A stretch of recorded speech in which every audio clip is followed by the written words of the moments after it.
be live.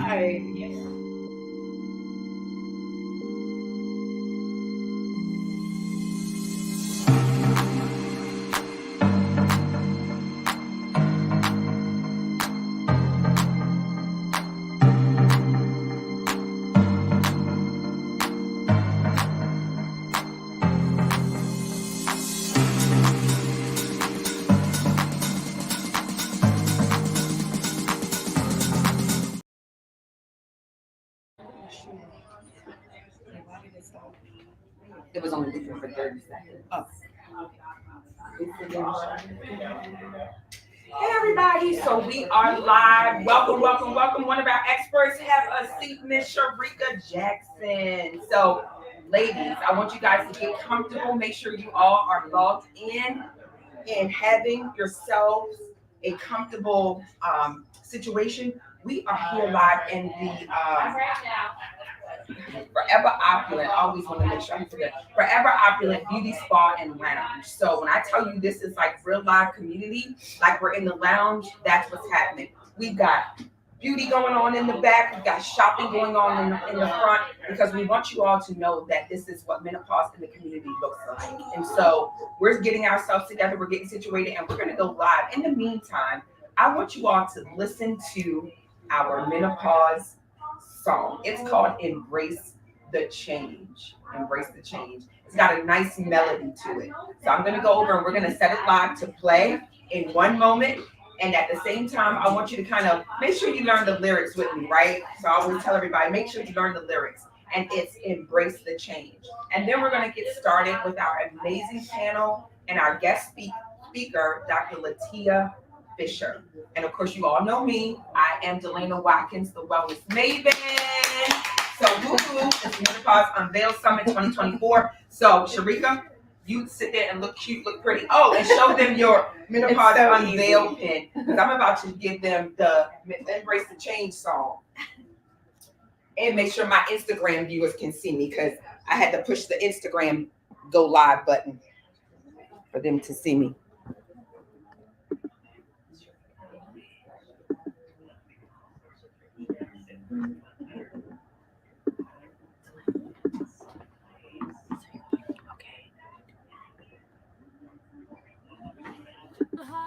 Flashes strike and moods go out.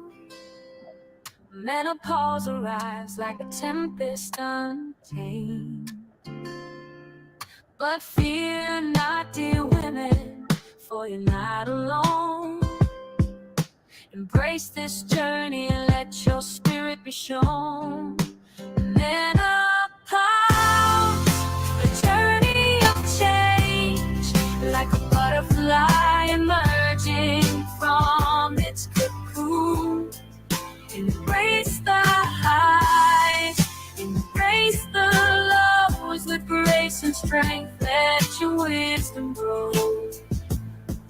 Though the nights may bring sweat and restless sleep, and emotions swirl like a tumult is deep, remember, dear women, you're resilient and strong. Through this metamorphosis, you'll emerge right where you belong.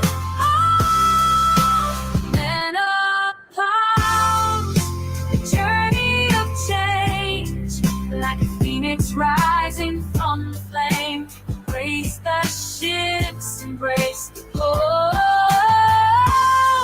With resilience and courage, let your beauty show. So let's celebrate this phase of life. So let's celebrate this phase of life.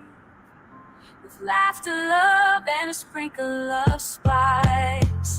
For menopause is not an end, but a new beginning.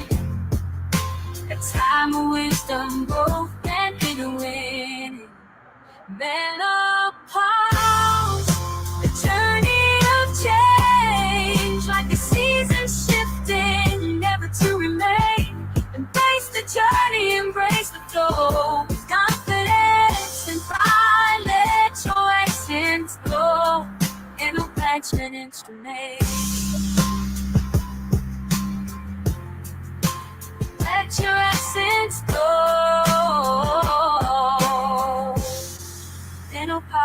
journey of change.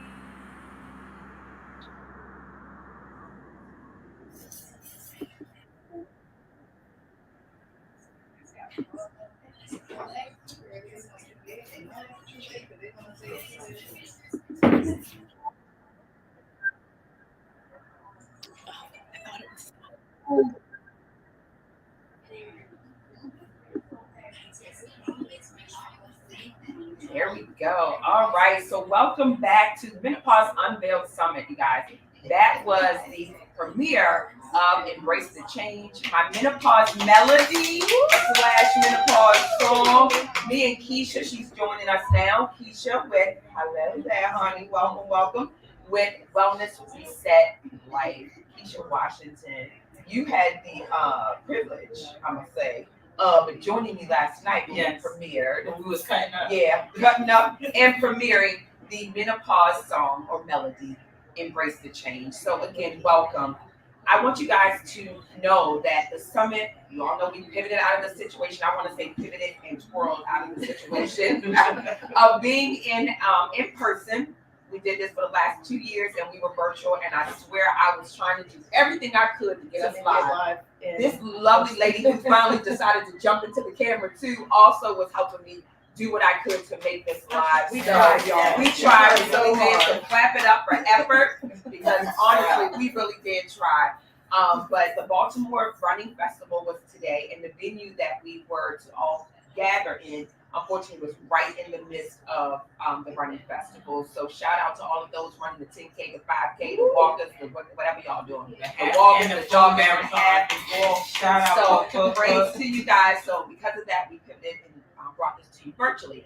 But what I like about it is, and I always say that things happen for a reason. But first, let me just introduce you. I said your name quickly, but Roxana Finster, she's joining us as well, and will be sharing her lived experience. She has a wealth of knowledge, and I am honored that you are part of what we're doing.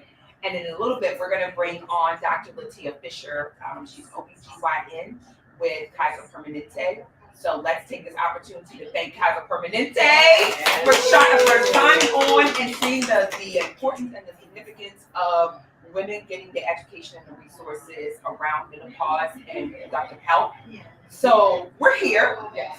We are at the Forever Opulent Beauty Spa and Lounge. So it is a community, retail, wellness, everything you need.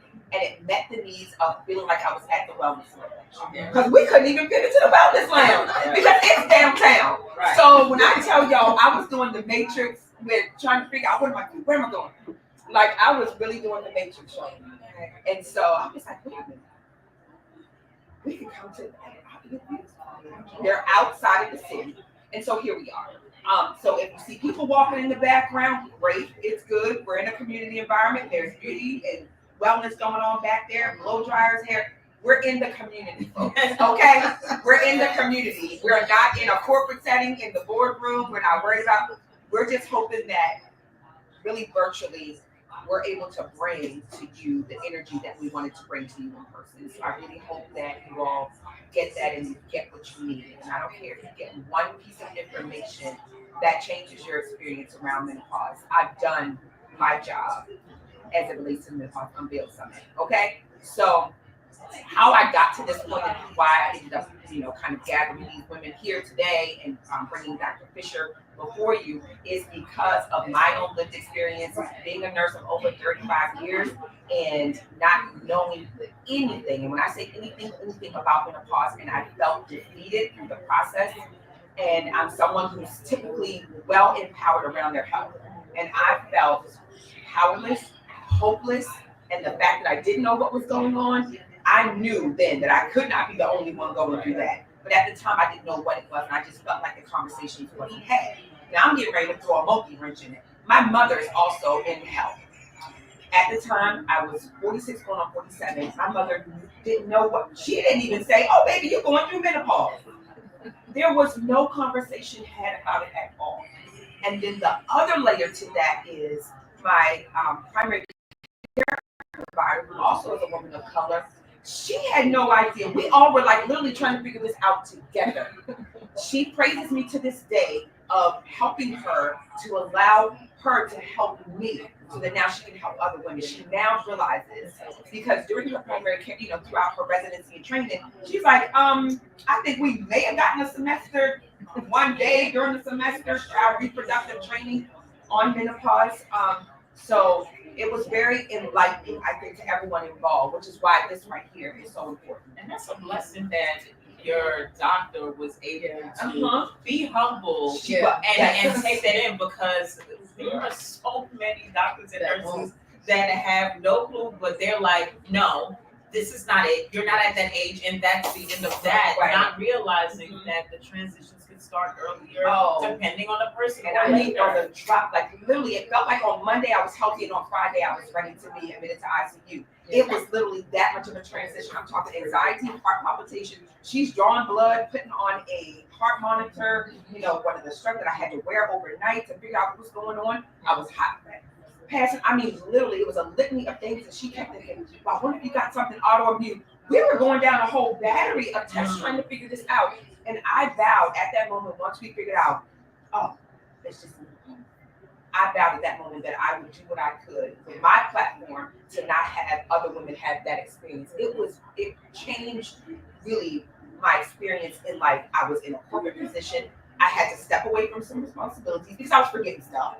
So, not being able to stand in front of them and do my presentations the way I felt comfortable doing them, which you'll hear in my monologue when I'll share that with you, what actually happened with that. But there was just a lot. It really turned my life upside down, honestly. And so if you're out here watching this, listening to it, I want you to know, number one, we're here for you. That's right. We're here for you. We're here for you. You are not alone, okay? It is real. Menopause is real. But at the same time, y'all, menopause can be fun. Lean into it. It can be the feminine evolution. Like, once I figured out what was happening, I changed that thing, right? I mean, I just was like, okay, I'm ready to make menopause sexy. Like, what? There's no way we're going to go through our entire early reproductive, what I call the 4 Ps: puberty, pregnancy, postpartum, and perimenopause and postmenopause. And somewhere in that whole trajectory, we lose ourselves. Right. Absolutely. It was like what we were talking about last night. If y'all miss yoga talk, menopause and meditation, I'll just give y'all a little snippet. We talked about one of the yoga tenets being acceptance.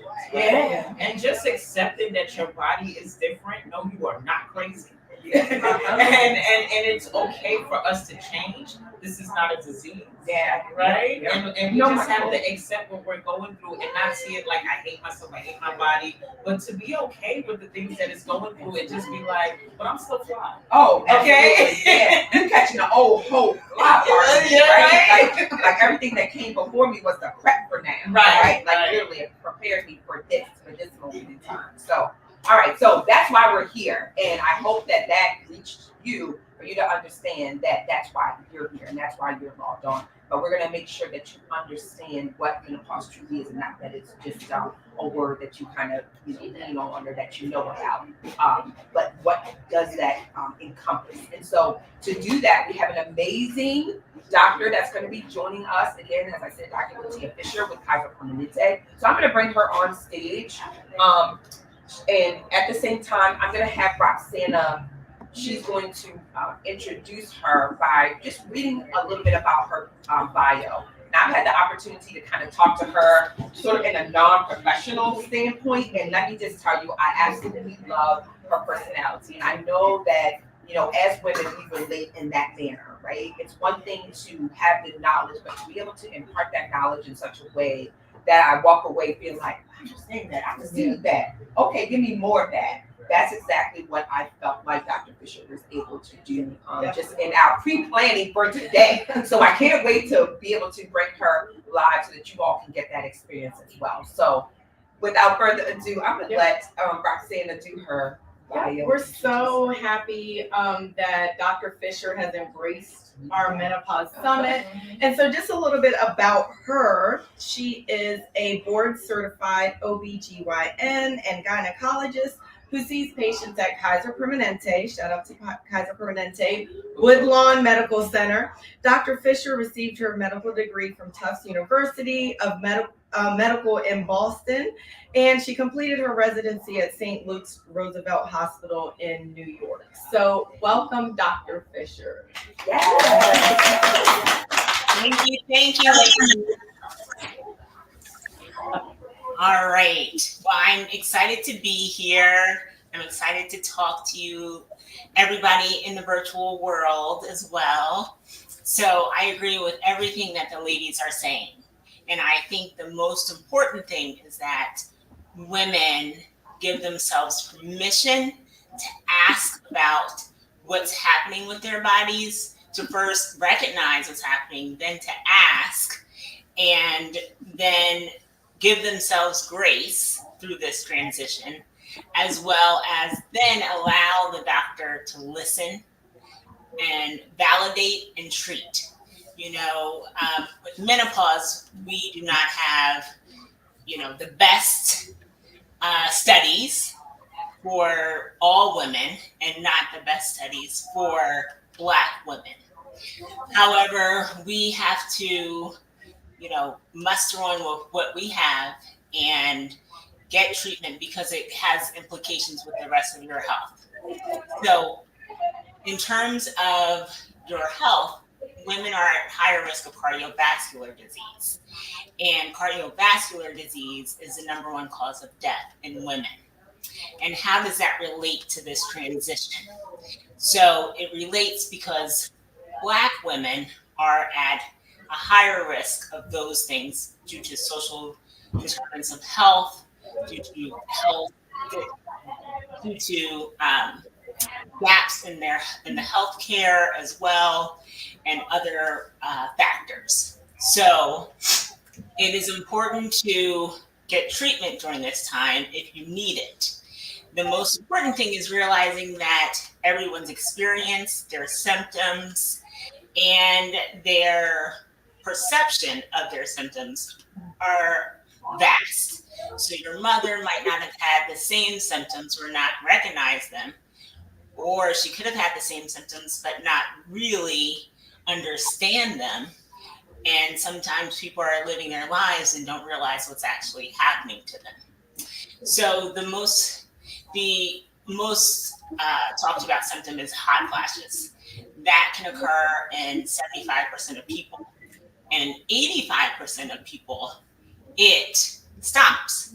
There are the other percent, 15%, that it is ongoing. And I see it in 60, 70-year-olds in my practice. The other thing is, so I'm talking about the cardiovascular symptoms. So if you are not sleeping well because you have hot flashes, or you have poor sleep just because of stress, those things can increase your risk for cardiovascular disease. So it's important to address those symptoms because, again, we have to modify the things that we can. And I understand there are many barriers, whether it's access to better food, prices, and also, as Delana said, she was trying to talk to her mother to see if she had those similar symptoms. Some people are not able to talk to their mother. Some people are taking care of their mother. Some people are taking care of their children and grandchildren, have financial stress, work stress. All those things are happening in this midlife transition. So it's not just menopause, but it's also the other transitions of midlife. So those things can put barriers on you getting the treatment. And then the other thing that people are really afraid of, the side effects. They don't want to talk about these things. They think it's taboo to talk about their sexual reproduction and why they're not having intercourse as frequently, their decrease in libido, the vaginal dryness. So all of those symptoms are daunting and can be debilitating in people. So you just have to know this is not a one size fits all, but you can't neglect these symptoms because then and it increases your risk over time, not with just cardiovascular disease, but anxiety, depression, and your quality of life. So I just wanted to let you know, like, the statistics in terms of the possible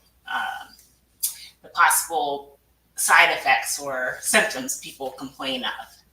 So 50% of people complain of sleep disturbances. I already said about 75% of women have hot flashes. 43% of patients complain of sexual dysfunction, and about 40% have vaginal dryness. Also, hair thinning and skin changes, palpitations, tachycardia. There can be mood swings, bone loss. Those things I'll address a little bit more in the panel discussion. But there are a variety of symptoms that some of them we can treat and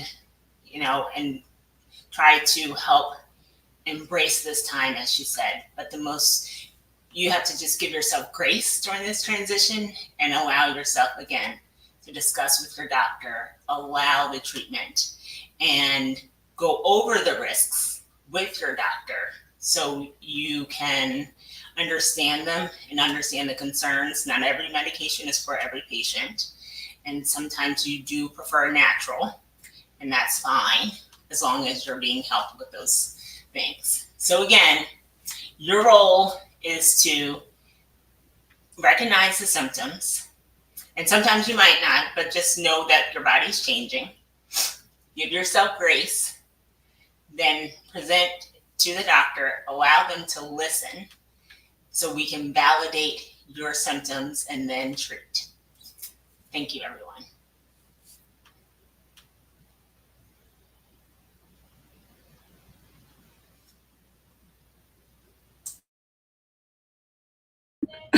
There we go. All right. Thank you so much, Dr. Fisher. Look, we're all over here like supposed to be we're writing down notes from that, from all the information you shared. And either that, if we weren't writing it down, we were like doing like this. I'm like, yep, that was me. Like I had that. Yep, you had that. So I'm sure you guys out there that's watching or listening, that you have some of the same shared experiences as well. And that you listen to the number of women that and that was only a partial list of some of the symptoms that women experience, right? Let's talk about the heart palpitations, hot flashes, hair thinning.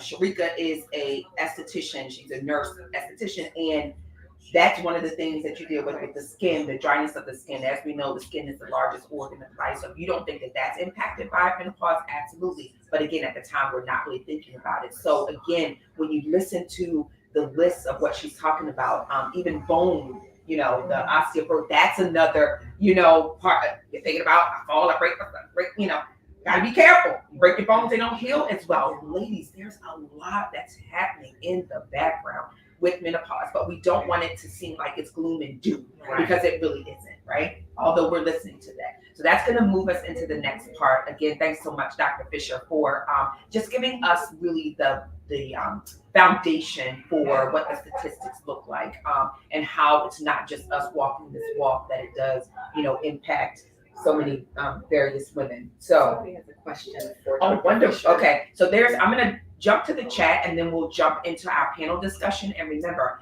our panel discussion is very much like how this whole entire summit is going, right? It's very organic, it's raw, it's conversational, back and forth. So we'll be jumping from the panel discussion to some of our chat questions as well. So yes, so Dr. Fisher, a question for you. What type of doctor should I speak to regarding menopause, perimenopause? Any GYN, or specifically one who specializes in menopause? How do I find one? Such a great question. That's a very good question. Thank you for that question, Genevieve. Well, yes, you can start first with your own gynecologist. However, on the menopause.org website, there are specific menopause doctors who are certified for menopause. So that is listed on the menopause.org website. Thank you. Let's see if we got any other really good questions. Oh, that was something they were helping out. Well, good. Since we're looking in the chat, I'll take this opportunity to welcome you guys. If you could just drop in the chat where you are joining me from. I see some of my amazing followers on here. And so again, thank you guys for taking the time to tune in. I also see one of my menopause sisters. She hosts Menopause Mimosa, Carlika Bass Knight Menendez. She is amazing. Another great menopause resource. Again, I like to surround myself with women and people who are out here in the community doing the work. So I appreciate you as well. All right, so we're going to segue into, and remember, as we're talking, if something, if you have a question or something sparks this aha, I want you to drop it in the chat, and we are moderating the chat, and we'll do our very best to get to it. If not, the chat is downloaded once the summit ends, and we will make sure that you get the question you need or point you in the right direction, okay? To make sure that you get what you need, because after all, that's what we're here for. And remember, this is what, y'all? It's the feminine evolution. Feminine evolution. So I want y'all to embrace the change. All right, so let's segue into the panel. All right, we're going to start out with Dr. Fisher, and she did already talk about this a little bit. So just kind of in more of a compounded, concise type of manner. Tell us what menopause is and what typically happens to a woman's body during menopause. Woo. And we know it's not a one size fit all. That's a loaded question. We're going to keep this thing like really highly elevated because it can be different. But I do want Dr. Fisher just to kind of set the stage and explain what, what may experience or what menopause is.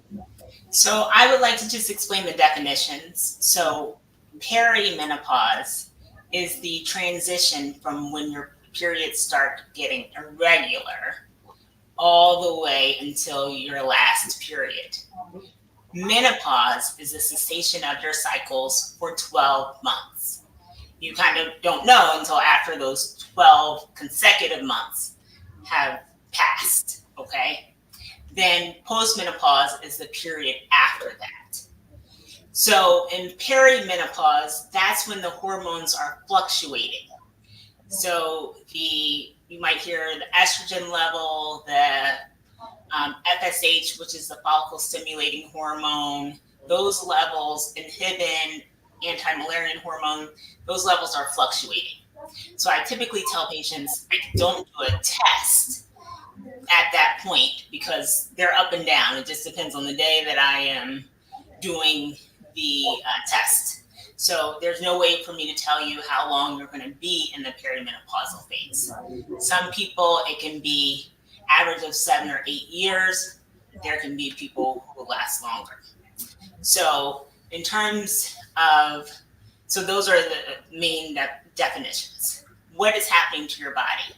The estrogen levels are depleting, right? So you are getting sometimes more PMS symptoms, which you might not have had before. A lot of people come in and say, this is not my body. This is not how my cycle was before. So that can be because your cycle length is longer. There can be a longer luteal phase. I don't want to get into the semantics of all those things, but because your cycle length is longer, sometimes it's shorter as well. You're also can be experiencing abnormal bleeding. The abnormal bleeding might lead to a biopsy where typically you don't have cancer, but we just have to rule it out. So all those things are happening to your cycle. So the PMS symptoms, you might have more headaches, you might have more cramping, you might have nausea, vomiting, these things that you didn't experience before. So that's one part of it. The other part, as I mentioned before, hot flashes, the sexual dysfunction. So because of the lack of estrogen, estrogen's in your brain, estrogen's in your skin cells, estrogen's in your blood vessels. So the cholesterol levels going up. You are at higher risk of cardiovascular disease because of those things now. You are not necessarily gaining weight, but the fat distribution is going to be more so in the middle section. Everybody's like, you say the best for last, Dr. Fisher. My head was going like this. So many people are, I heard Halle Berry say, that's when I had she had a tire, okay? If Halle Berry says she had a tire, then I think everybody else gets one too. So the fat distribution changes because your lean mass, you were more leaner before, decreases and your fat increases, okay? So what you used to do for exercise, diet, all those things before, unfortunately, you are not doing them now, okay? You have to change things up. It's really hard for people to understand that. What you used to do, you no longer will do anymore. So sometimes that's alcohol, sometimes that's smoking, sometimes you need to increase the exercise. Sometimes it's different exercise. Yeah. So I'll get into that later.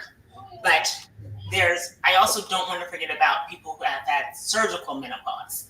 Right. Yeah. People who've had their ovaries removed for whatever reason. So those people might enter menopause whenever that surgery it was. And then the other one is premature ovarian failure. Those are people who stop their cycles before the age of 40. That can be genetic. Most of the time it's unexplained. And there's a lot of different reasons. So we investigate to see why they might have that transition. So I think that's everything. Oh, vaginal dryness. I'll go into a little bit more deeper about that. But a lot of people feel like sandpaper vagina.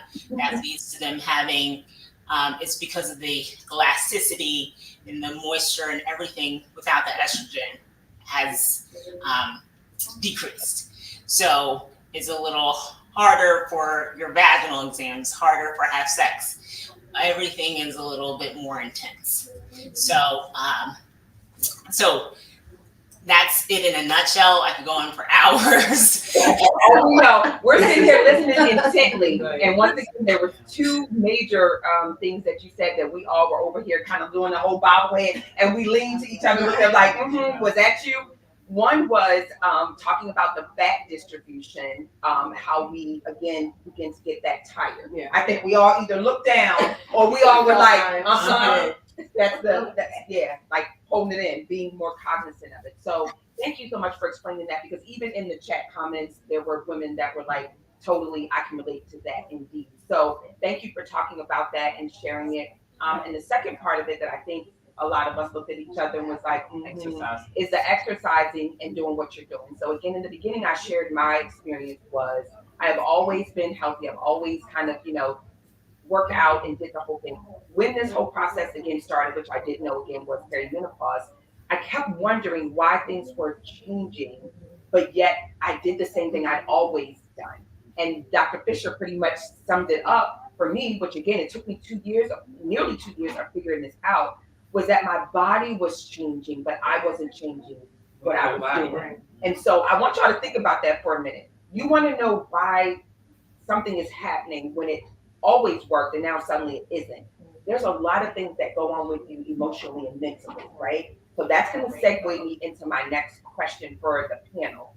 And that is, on an emotional and mental level, and you be breathing over this, so you already know that it's going to you. Talk about this perimenopausal journey from not only a wellness perspective, but just from a lived experience perspective. Because I also get a lot of women that are in my group talking about how the fact that we're now talking about this freed them. Like they were feeling crazy and the anxiety, feeling suicidal, like depressed. There's a lot that happens with that I want us to kind of unravel a little bit and kind of unpackage, outside of just telling them that they're not alone and that this is normal. So talk about that just a little bit. As a health coach. I have a lot of sisters come to me talking about a lot of things, but I'm gonna start with my own personal experience. So as I'm going through this journey myself and wanted to give women more information, one of the things that I do is once I'm learning something,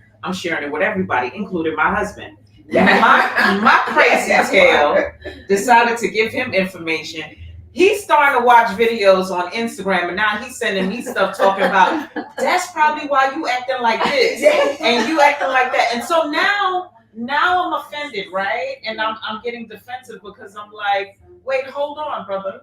Don't do me like that. I don't have these. He sent me something about a reel with a bunch of list of things, and I'm like, well, I can see one or two things on here. And he was like, well, I check all the boxes. And I'm like, you don't have enough information. I'm learning the information. Everything is not about the pause, right?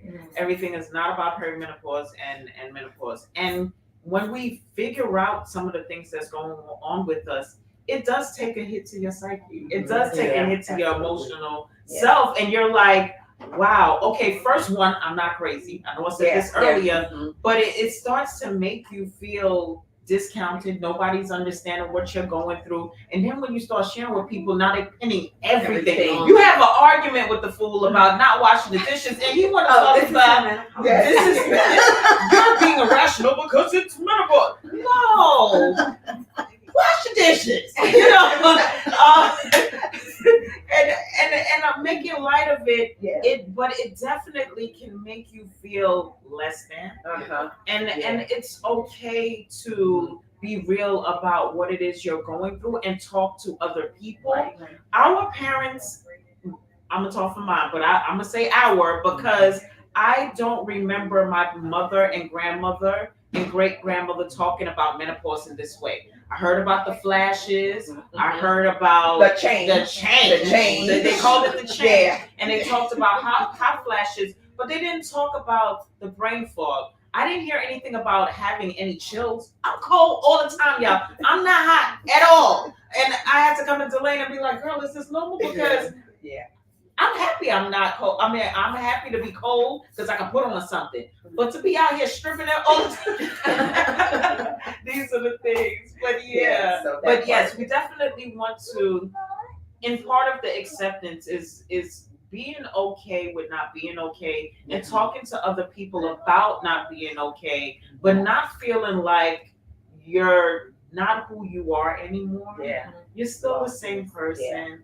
We're just getting better. Evolving. I told you it's that feminine evolution. You're evolving.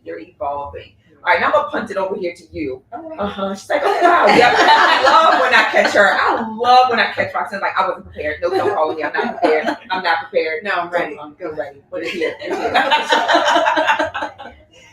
I want you to tell me, for you, again, being very high functioning, right? Somebody who's used to being able to kind of, what do you need? And doing this, has menopause impacted how you show up? Yes, because I think my tolerance for a lot is different now. I don't have that high tolerance. And it's like Dr. Fisher said, I had a lot of things happen at one time, and where before I could navigate stuff down, the flexibility isn't there anymore like it was. And at first I really felt bad about it, and my husband had even said one time, what's going on with you? Like, you're I don't know, like you're not able to you're not listening to what I'm saying. And I just was like, I just remember being like, I don't care. I don't. You was on the shoulder. And I don't know how it happened, but I just was like, and I think that's when I knew, like, okay, I need to operate differently because I can't do all the things I was doing. And ladies, I want you to understand, the reason why I picked on her to do that is because I know personally that was something that was shared when we sat down and talked when we met. Because again, I know that there's someone out there listening and watching that has that same feeling or that same experience, and they just want to know, okay, all right. And it's definitely okay and it's all right, because you're evolving and things are going to be different, and how you process things are going to be different, right? So take what you will from that and apply that to you and your experience and what you're going through. And like Keisha said, but don't blame everything on the pause. Don't blame everything on the pause. I think process the pause is really what it means. Is process the pause for you and where you are, because it is truly a journey. And Dr. Fisher talked about this earlier. It's not to say, okay, you'll only go through this, because we do want to know that. As women, we want to know how long this going to last. How long this going to, we always kind of want things to be sort of finite and defined. And this process really is not finite and defined. What it is individual and slippery and fluid. Right. So that's what I want you to lean into. And as much as you can, learn from it, lean into it, and make light of it. Ooh, I be doing that. Right. Lean into it, like, and make light, all that. Yes. So last but not least, before we move on to the next part of the panel question, I do want to. You thought you were going to sit here and not say anything. What does that look like? No, absolutely not. So as part of that lived experience, and I know for you, having a little one at home, right? Not like some of us that our children are like out of home. Yeah, no, I got a 15-year-old. You got I see. I'm thinking on you and didn't know. Okay, well, okay. Do you feel like as you're going through this whole perimenopausal build up, do you feel like you need to explain yourself? Do you feel as though, like what she said, like you're sort of not necessarily putting everything on the pause, but do you feel as though your actions require a disclaimer? Well, let me just say this. Thank God for separate spaces in houses. Okay. So when we all talked about the patience and the tolerance for things, I thank God for having my own room and my own door, and everybody else having their own space too. Because I definitely noticed that I never was a good person to have patience before, and repeating myself. I'm like, am I saying it? Am I going crazy? Did I not explain this correctly? How didn't she know this? So I definitely feel that people want an explanation for some of the things I say or do, but I'm not a good explainer. Once I say it, I say it. And I can remember being younger, and I thought my mother was going crazy because I didn't know about menopause. We didn't have that conversation in the household or what it was. But I remember one day, child, if my daddy went there to stop her, I may not be sitting here because this okay. Let me just put it that way. And I thought to myself, oh, she's crazy. But it wasn't that she was crazy. She had started menopause early. She was in her 30s or so. And she passed the gift on to me. I was around about 35, and I can remember just waking up drenched. And I was thinking to myself, no way. I'm too young. I'm too young for this to be happening. Dr. Fisher just said that too about that. But there is no finite time. There's no finite age for when this thing begins to happen. So it was all very surprising to me. So for me to come across you and be the menopause maven, I'm still learning things today. I talked to my client this morning before I came in. I said, girl, guess how long menopause is? And I was just telling her all these things that I've learned from you recently, because I am still learning this. And just like others have said, in school, we talk about, the reproductive puberty and all that stuff, but it's about this long. The same way it is with skin. Skin is probably about that long. So to go through and learn it and be able to share with my two daughters, as time goes on, it will definitely make a change. Absolutely. And that, what she just said, is what it's all about. And I just wanted to say that because I didn't know you had a 15-year-old. I have 4 daughters. Right. I knew that. I didn't know the youngest was 4. And the youngest. So do you see how this can change? Okay, so pause there before we go to the next question. So part of it is, and we've all said this, right? That our mothers and our grandmothers did not have the conversation and share that with us, right? So of course that's not going to happen because of the narrative that we're number one, the fact that we're gathered here, okay, that we're talking and that we're doing this is going to shift their experience. Right. Roxanna's daughter is here in the space, and she's not in her head. Right. Okay. She's here behind the scenes, actually helping us with today's summit. So her hearing this firsthand, not only with just Roxanna being able to share it, but her hearing it firsthand will also help to change the knowledge. Now she will be able to say, I have some idea of what this is. I have some idea of what to expect. So that's what we need for you all to do, is to begin to make sure that you're sharing this conversation or having these conversations, or referring them if you don't feel comfortable having the conversation, referring them to myself or to other wellness practitioners. There's other people in this space that I trust with their voice around menopause, because that's also very important, that you want to get your information from a trusted source. Good information. All right, so that's good. Let us segue into the next part of the panel, which is treatment options and medical support. So with this, we're going to talk to Dr. Fisher, because you all want to know.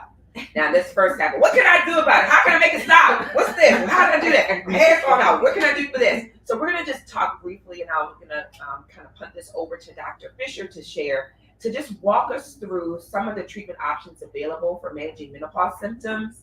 How do hormone replacement therapies work? That's always a hot button topic. And are there any risks? So Dr. Fisher, go ahead and take it away. Alrighty, so first thing, I just wanted to recognize there are natural things, and I think you guys will talk about those separately. That could be cognitive behavioral therapy, hypnosis, and weight loss. And I think for me, I get a lot of experience from you guys as my patients to tell me, oh, black cohosh worked for me, or whatever it might be. Or I'm staying away from certain foods and I am now improving my hot flashes. So the treatment for hot flashes, we've got natural hormone therapy as well as non-hormonal therapy. So I'll go over the non-hormonal therapy first. So we have things such as Paxil and gabapentin that we have used for other things. Paxil we've used for depression or anxiety in the past. And how these things have come to fruition is we were using these drugs and patients feel better with their hot flashes. For, maybe they were using it for their anxiety and improved their hot flashes. So typically, Paxil is my go-to if patients are not able to get the hormone replacement for some reason or another. It is FDA approved. It's a low dose, and you get a much relief from your hot flashes, and it also can help with your mood changes as well. So I think it benefits both. There are some side effects, but most people tolerate it well. So the other things in terms of the hormone replacement, I know that's the biggest topic. Mm-hmm. So estrogen and progesterone. So these are doses that are lower than your typical birth control pills. So that's the first thing I want to say, because a lot of patients just, are looking at me like, I can't take hormone replacement. I didn't do good with birth control, but it's better. It's a smaller dose. So there are contraindications. If you've had a stroke in the past, you are at higher risk for cardiovascular disease, or you had a blood clot. Those are reasons that you cannot get hormone replacement. But how it works, we would give you estrogen. It can be oral, the patch, and vaginal estrogen for vaginal dryness. So we would give you progesterone as well if you still have your uterus, and that helps prevent you from getting uterine cancer. So typically we start on a lower dose and increase the dose until things are more effective. We only give hormone replacement therapy for hot flashes, and very rarely, but not typically, do we give it for decrease in bone mineral density.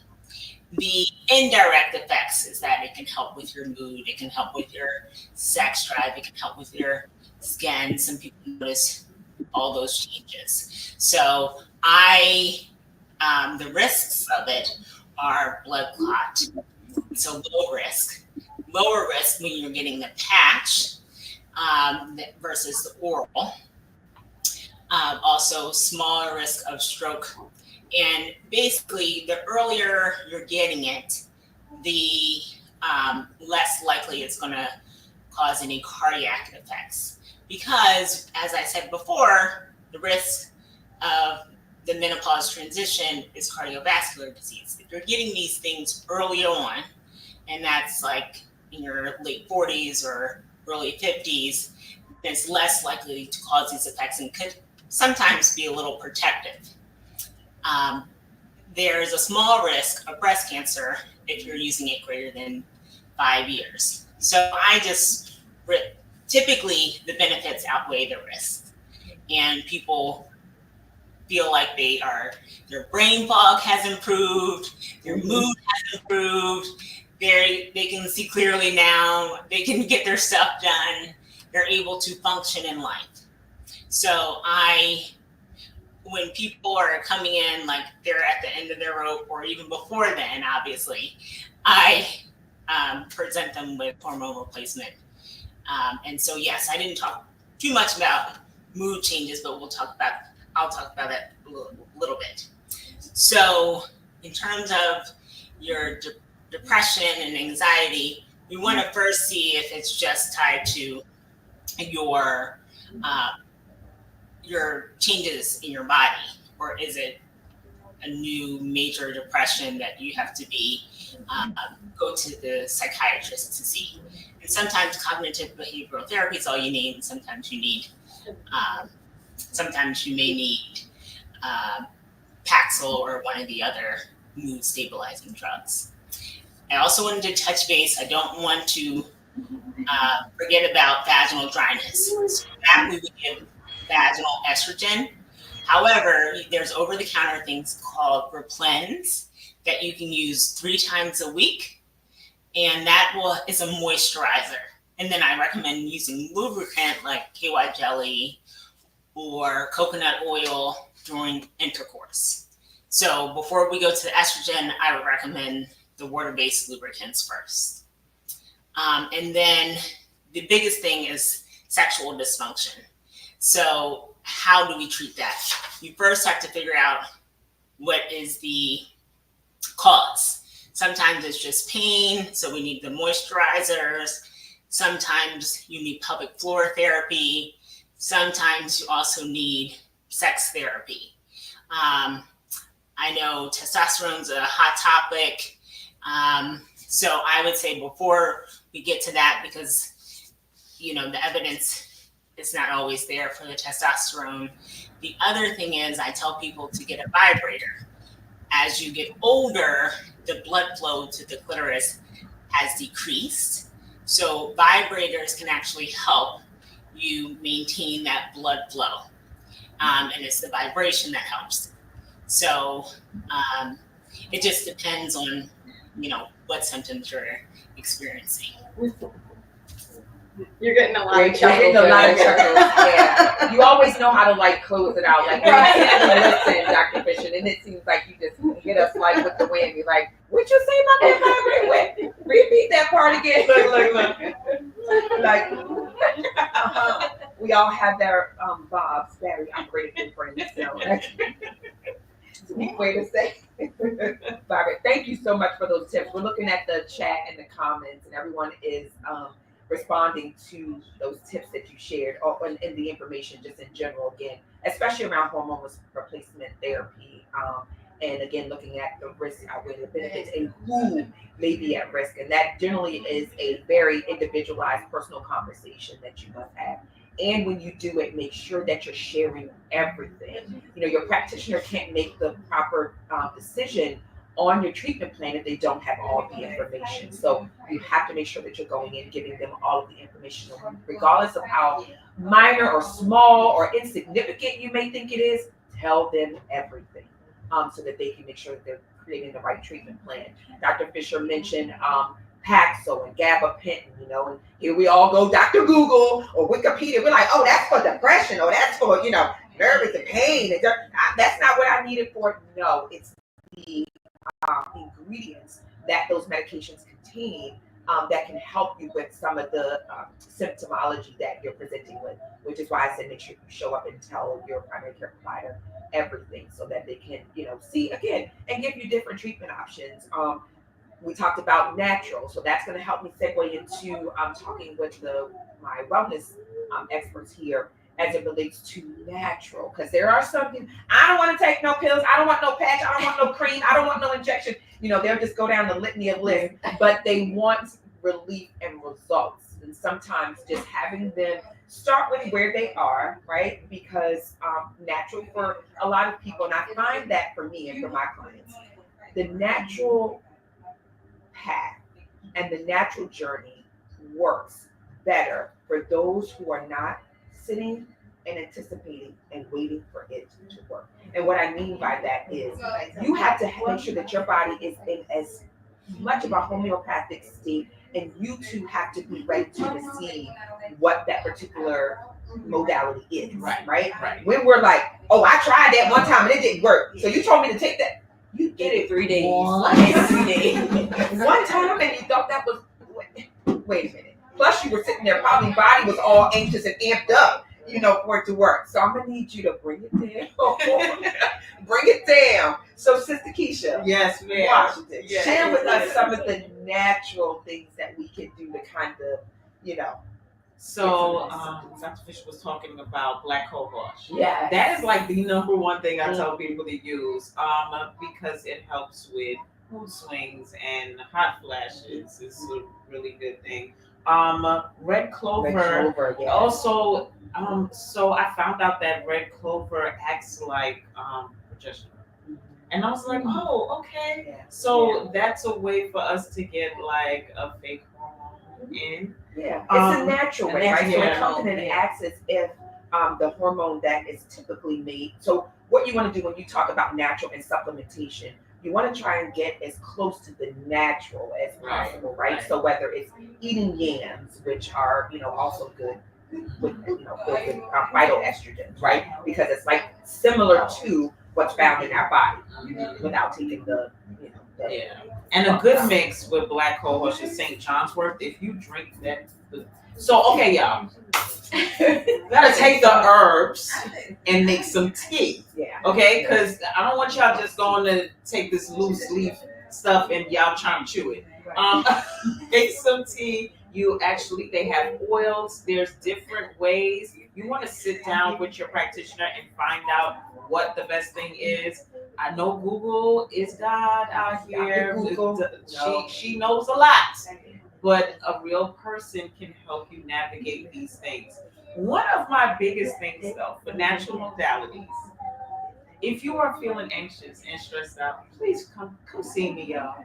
Practice some yoga.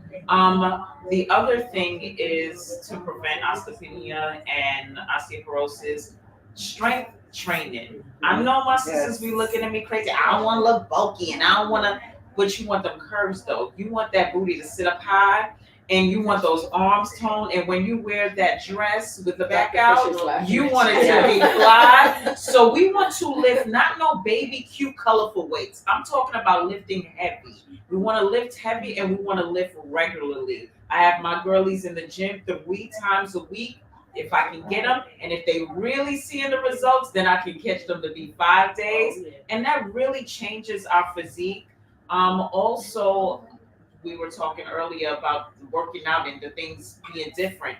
HIIT for us sometimes. The high intensity interval training. It really works for us, and when we are going through our transition changes, working out slow and just didn't do it. And for some people who were very athletic, sometimes coming down may be the thing. Maybe just taking a nice little walk. But these are all ways that we can help kind of naturally. But that's again, like you said, natural things that you can do, and to just kind of tie what you said along with Dr. Fisher said earlier about our lean mass. We lose, the muscle mass, and so that's why strength training becomes paramount at this point. I love the cardio. I don't tell women don't walk or don't do the treadmill, elliptical, cycling. I don't say don't do that. I just say don't make that your only thing. Yeah. Like continue to do that, but don't make that your only thing. I tell them stay off the treadmill. Just stay off the treadmill. Go walk outside. No, seriously. Well, of course, but you're getting also, but outside. And I only say that because I had an orthopedic surgeon say, please tell your clients stay off of that thing. It's not good for the joints. It hurts us. So just a little tidbit: the pounding, the vibration through the machine, through our joints is not great. So that was just a little side note. But and definitely also what we are eating. Yeah, We we're gonna talk have- about that. we It's have a part so of it. much. Yeah, We we're gonna gotta talk about diet. that in So, the next yeah. part. Yeah. All right, for you, I just want to know some natural things because I also Keisha talked about the various herbs and things that we can do. I want you to share because I know that there's some things that you talked about before as it relates to some natural things that we can do around menopause. So for skin in particular, I don't know if I would necessarily call it natural, but just some things that we may not necessarily pay too much attention to. Changing your pillowcases soon enough. Especially if you're sweating on them. Especially You if having you're them hot sweating flashes, on you them, sweat you need to, have a nice silk pillowcase because we want to decrease fine line and wrinkles. We want to change out our washcloths and things like that. Not keep using the same ones. You go in your children's bathroom, you smell like musty odor. It's the bacteria that's sitting on the towels and the washcloths because you've already exfoliated your skin. Now you're drying this off. Another thing is using milder products and actually starting skincare early on. If as a nurse and as a dermatology nurse and also esthetician, I am on a mission to let people of color know that we do get skin cancer. None of us are immune. It is not what we thought. Yes, we have this beautiful melanin to help protect us, but if you see something new or different on your skin, please go ahead and get it checked out. Also, skin changes where Dr. Fisher mentioned it earlier.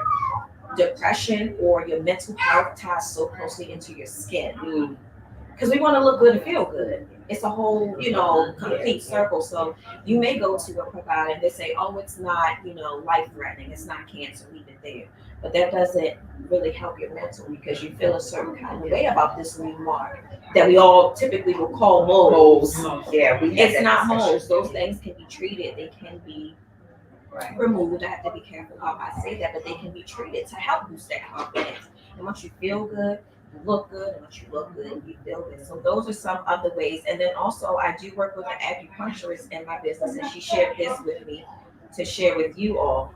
Acupuncture is a holistic approach to help women go through menopause and balance their hormones, their body's energy, reducing stress and addressing key symptoms like hot flashes, mood swings, sleep disturbances, and fatigue. So she is an acupuncturist, one of the best in Baltimore. You will check her out. Her name is Cara Michelle. And through acupuncture, nutritional guidance, and personalized wellness practice, we can alleviate common menopause discomforts, helping you feel more grounded, energized, and in control of your health during this transformative evolutionary time. See how she threw the evolutionary. But again, those are different treatment modalities again that you can do for those of us who again probably went to Dr. Google at some point, and the first thing you put in hormone replacement therapy is like the devil, Right. or don't do it. Some of us want to try some different things before we go to looking at the pharmaceutical route. And so if this feels right to you, if these are some things you want to employ, then absolutely do that. I was laughing while you were talking about the moles because she was with me last week at an event, and I said there's some things that happen during menopause, and I didn't quite get to that part when I was talking to my primary care. I had a bunch of moles in places I don't want them. I'm like, so she said, well, let me see them. Oh, she wasn't ready because it was under my and I showing up, lift up and show, and she's like, oh yeah. So definitely those are part of changes that occurred that no one could see. I could see them, and it was messing with my mental. It was messing with my mental because it wasn't just one, there were several. There were many. So again, taking all of that into account, there are things that you can do.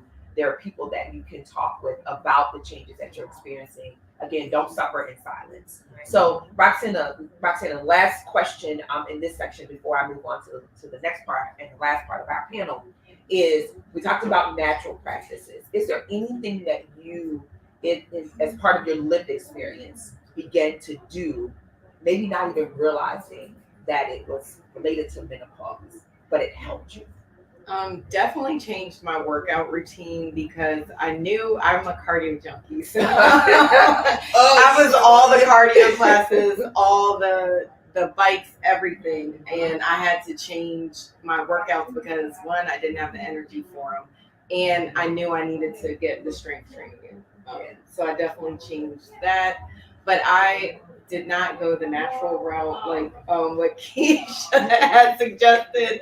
I went in deep with medicine because I wanted the changes, and I knew I wasn't going to be patient like what you were saying. Right. But see, that's and to individual. keep the routine, I knew I wasn't going to do it. But so. everybody has to do what's right for them. Right. Yeah. That's my point. Right. So that's why I wanted to say from a lived experience, we're saying this, but what does it look like for you? Right. And you just said, I'm a cardio junkie. I needed to see what. So you knew that individually, that us telling you to sit there and do that, you were going to be one of them ones that was like, when is this thing going to work? This cohort, this breathe COVID, this stuff you got. I'm waiting, nothing's happening, or I'm still feeling the same, or maybe even more miserable because you're not, impacting the symptomology or symptoms that you're experiencing. So absolutely, and that's why I say this is why it's so important for you all to understand that this is very individualized. This is your journey. So I'm glad that you said that and shared that, which is why I wanted to save your part for last. And you're like, this isn't it, and I'm not doing that and not doing that. So we started off with Dr. Fisher giving us, again, the whole list of ways that we can, begin to embrace and incorporate it, just the options. So, and see what that looks like for you. All right. Well, thank you guys for that. All right. So next, for the last and final part of our panel, we're going to talk about, well, actually, it's not the last. I think it's close to last. Nutrition and exercise. So Keisha talked about this a little bit before. So it's the nutrition and exercise, supporting your body through the transition. So with this, I want the wellness expert. So I'm gonna punt this back to you because you started to go into it, but I had to put the brakes on. Right. So because this is my thing. So I started get ready to go. I was like, oh, wait a minute, not yet. I want you to share how diet and nutrition can impact the menopause symptoms, and that there's specific foods that women should be incorporating or avoiding. And if you don't know that second part, that part I can pump back to me, but I definitely want you to talk about the exercise, the physiology part of it, because I know that that's something that we talk about. Reducing our cortisol, right? Because we go in, we ripping and running, and we're stressed out, and all these other things are going on, and that's why I was talking about yoga. We're finding that our partners are getting on our nerves, our children are getting on our nerves, everybody just on our nerves. Work, traffic. I mean, little things, that patience level that we were talking about is not there the same way. And sometimes we just need a minute for release, for respite, for our self-care. So taking a minute for meditation, taking a moment to just breathe, and taking a moment to just do asana, which is the poses in yoga, and doing it slowly, relearning patience or learning patience through asana practice is amazing. Taking a moment to just say, okay, I'm going to touch my toes and breathe for a little bit, or I'm going to raise my arms and inhale and exhale, putting the hands down to the floor. Anything like that, or just sitting in place and listening to what's going on around you and not being involved is okay too.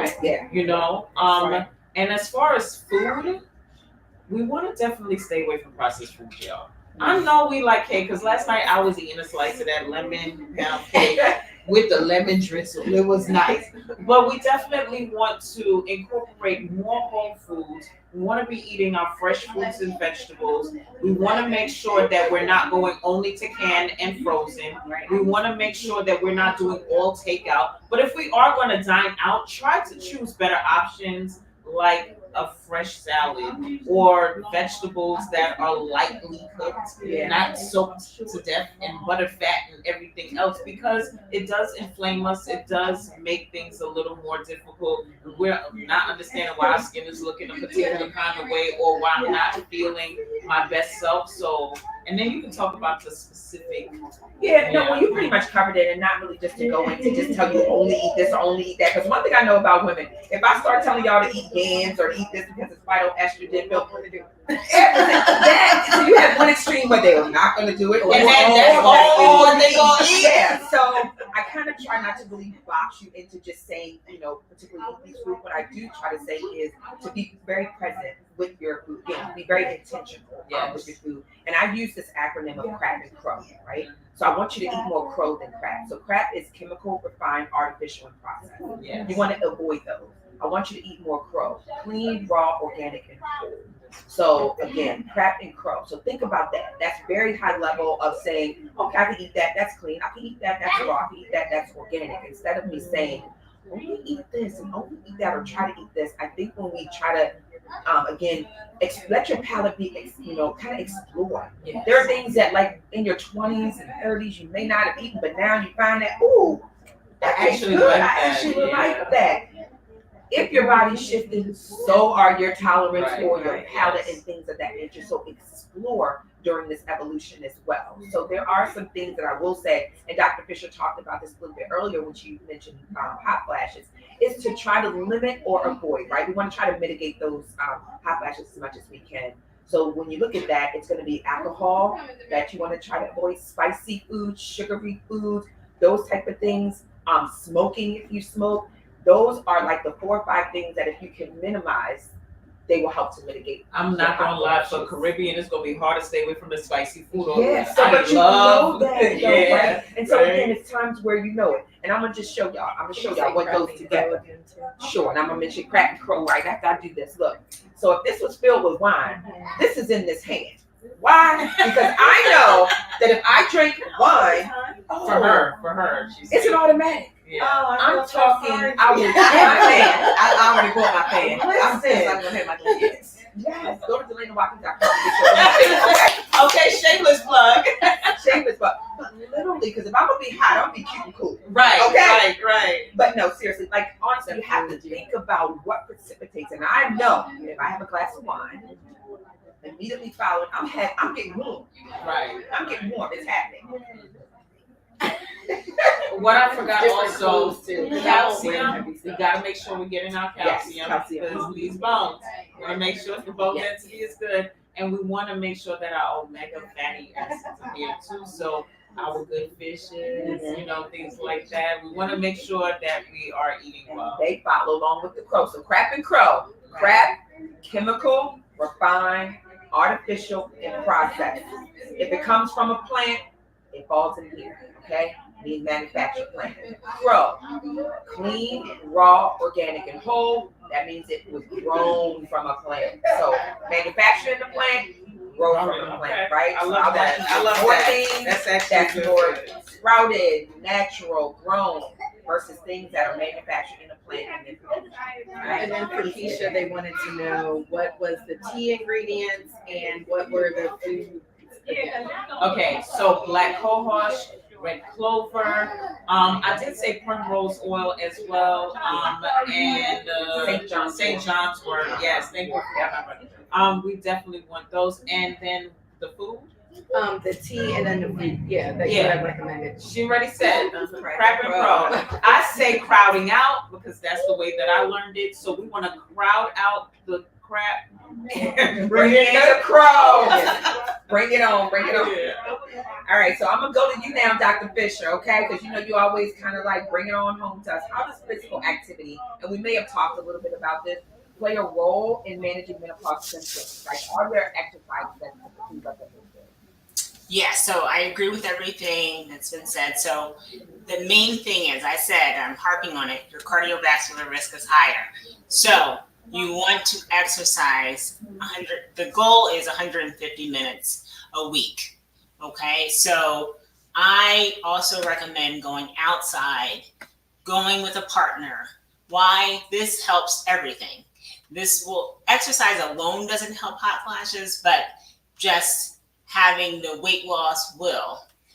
So it is going to help your mental. So it's going to help with your sleeping. It's going to help with your brain fog. It's going to help with your anxiety, depression. It's going to be, help everything. So exercise, obviously, you do have to do your weight-bearing exercises as well because you're at increased risk of osteoporosis after menopause. So I also would recommend touching base with your family. Now, if they don't remember what their symptoms were, you have an older sister, your mother, ask her if she has osteoporosis, because that means you are at increased risk. So ask her if she has a bunch of fractures or anything. So I would do the weight-bearing exercise along with the 150 minutes of moderate exercise. If you don't want to go outside, you want to just do it inside, I would just get a YouTube, do exercise. I never recommend a gym membership. That's more money out of your pocket. So again, it helps everything, brain function, your weight, all the things. All right, perfect. So everything that you just said was amazing because not only are you kind of stamping what Keisha talked about earlier, someone in the comments actually just dropped a comment that's going to kind of help me segue and talk about another point, not around physical activity, but around heart palpitations. And there was another question earlier that someone asked about heart palpitations. So I may punt this back to you, Dr. Fisher, just to talk about that a little bit. And basically what she was saying is she's not sure if the sisters who discussed heart palpitations have considered anxiety. She's saying that she's a therapist, also an excellent listener. And she said a friend has any changes to her body. She's done all the medical checks, which you should, but continues to have elevated heart rate. She's finally starting to look at mental health, probably after a lot of medical debt. So, like you said, a free way to do that is to do like YouTube videos of yoga and just meditating and centering. So, can you just really quickly talk about heart palpitations and how, because I know even for me, I shared just quickly in the beginning about my own experience between the heart palpitations and the anxiety, how sometimes those two things can tie into one another and that may not be looked at again as you're going through perimenopause. Yes, I agree. I'm sorry that that you spent a lot of money figuring things out, but I also think it's necessary to rule out the bad things, right? We don't want to miss anything. And we don't want to just chalk everything up to menopause and miss something that's actually going on. So, getting EKG, sometimes an echocardiogram is good. So sometimes women with menopause, like I said, there are receptors in the heart and the vessels. So sometimes that can lead to increased heart rate and all those and palpitations. But as long as everything else has been, found out negative, then likely that is a part of it. So then anxiety, yes, if you're getting changes in your life situation is different, your body is different, that's going to increase your anxiety. You not sleeping well throughout the night, also going to increase your anxiety. So I would say all those things, your wellness at baseline is tied into that. And then your anxiety can lead you, whether you realize you have a panic attack or not. Sometimes people have, small panic attacks where you're all of a sudden very high, your heart's racing. All those things can happen all together while you just realize you just have to take a deep breath, step away, sit down, drink a glass of water, and then things get better. So that's what I would recommend when you get into those situations. But seeing a therapist, as you said you are, would be helpful to mitigate those. Perfect. Thank you so much. That's a good segue, even though I kind of punted it back to you a little bit. It's a good segue into our last and final area of discussion around the panel part of it. Because again, even though it's panel, I feel like we're doing a lot of, like I said before, which is really having like these organic conversations around just menopause and just our lived experience every day. So Manika, thank you so much for that question. Again, begin to continue to drop your questions in the chat, because as we can, or if we're already covering them, we have people moderating the chat, so we'll either direct you where you need to go, or if you want us to repeat some things that we have said. Again, I'm grateful that you're picking up on these, picking up what we're putting down. That's right. That's right. So picking up what we're putting down as far as the knowledge and the nuggets are concerned. So the last part has to deal with mental wellness. And so there's a lot. Last month was Mental Health Awareness month. And so there was a lot of amazing activities. I think that during COVID exposed a lot of mental, I'm not gonna, like, I think we all have some degree of mental wellness that we need to kind of check in with. But I think during COVID, the isolation, the forcing of us sitting still and not being busy and not doing all the things really made a lot of people, myself included, because this was kind of like the tail end of my menopause, like going through this whole thing. It really did a lot for the exposure around what mental health was and helped to not have that negative connotation associated with it. Right. You want to know why? I just sat down recently doing a roundtable discussion with the Lieutenant Governor, Aruna Miller, and there was something that was said during that conversation. One of the therapists that joined this said, people now don't have a problem saying, oh, I can't come because I got to have my therapist appointment. That's right. I gotta go see my therapist at that time. Before, that was something that you didn't hear. Right. You didn't hear. Now you need a mental health. That you need a mental health day. day. I can't do Yes. that. Now Not a whole you mental need health it. day. Yeah, definitely not. Now Or- you need- I don't have the capacity. Right. Because that's my favorite child. Yeah, I don't have that's the me. capacity for this. I'm saying capacity or bandwidth. Like I'm Yes. interchangeably using that, and I'm now now it's like more accepted. right now it's more accepted, and I'm not feeling like I'm not capable or able, or that I'm no longer effective. Right. Before, my performance was hindered on the fact of whether or not I was able to get it done or had the ability to, problem solve, strategize. So I just want to say, going into this again, with your third eye, lean into the whole mental wellness space of where you are with that.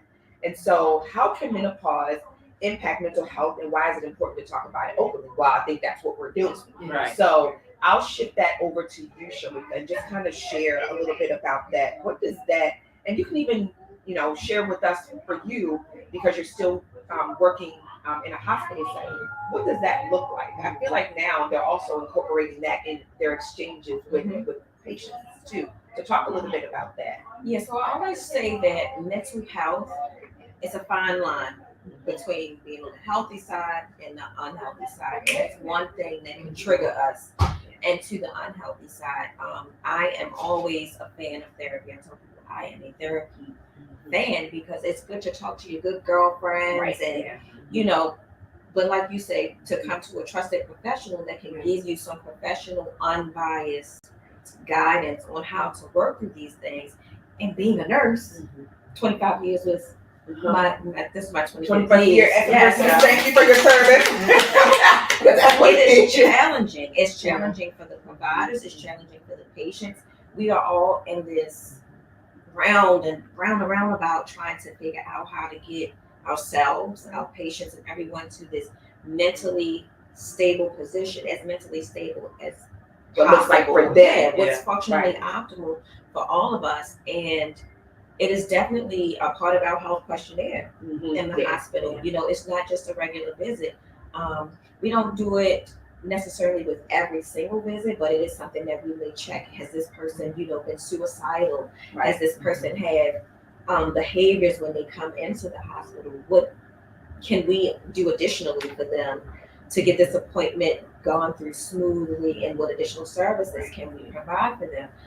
Also being connected to the I am in the dermatology center, but being connected to women's health in my section of the hospital, everybody is, I don't want to say stressed out, but on edge. Like I mentioned before, it's that one thing that can just change the trajectory of someone's day. So they put a lot of onus on the intake people, the providers, and the medical professional. Make sure you speak to the patients as they come in. We never know what someone is going to. And this isn't just for a medical professional, it's everybody. Hey girl, how you doing? You look good. You keep on going. That could change her entire day. So it is so important to just be kind to people. And if you don't have that capacity or that bandwidth, not necessarily be to yourself, but figure out how to navigate it and how to come out of that. What Tabitha say? She She said you have a good day, and if you can't, don't you go ruin nobody else's day. And it's true, You don't have to sit with that alone. Mm-hmm. But Yeah, you and I do think need that's to so important. navigate through that. And it's okay to be emotional and feel a certain kind of way. We're human, we're not robots. But at the end of the day, you can't sit in it forever. Yeah. Life goes on, and we need you. We need you to stick around. We need you here. Yeah, we definitely need you because we need for people to understand what their lived experience is. And that's why I'm putting the next part of this question to you before I go to Dr. Fisher about it. How are you managing your mental around this perimenopausal journey? Is there anything that you begin to do that you found was helpful? Since you couldn't run like you wanted to run, Forrest run. Doing stuff like this, I think Right, once okay. I think I was like Keisha, once I found out, I was like, oh, I gotta let other people know. And that's helped my mental health because it's like I'm helping for the next person not to go through this heavy lift of what I thought it was. And I'm on Wellbutrin. Right. There you And go. then Listen, Roxanne is like, listen, I need to give me the pill. This what you talking about is not gonna work. I have a therapist, but I also take Wellbutrin. That's helped.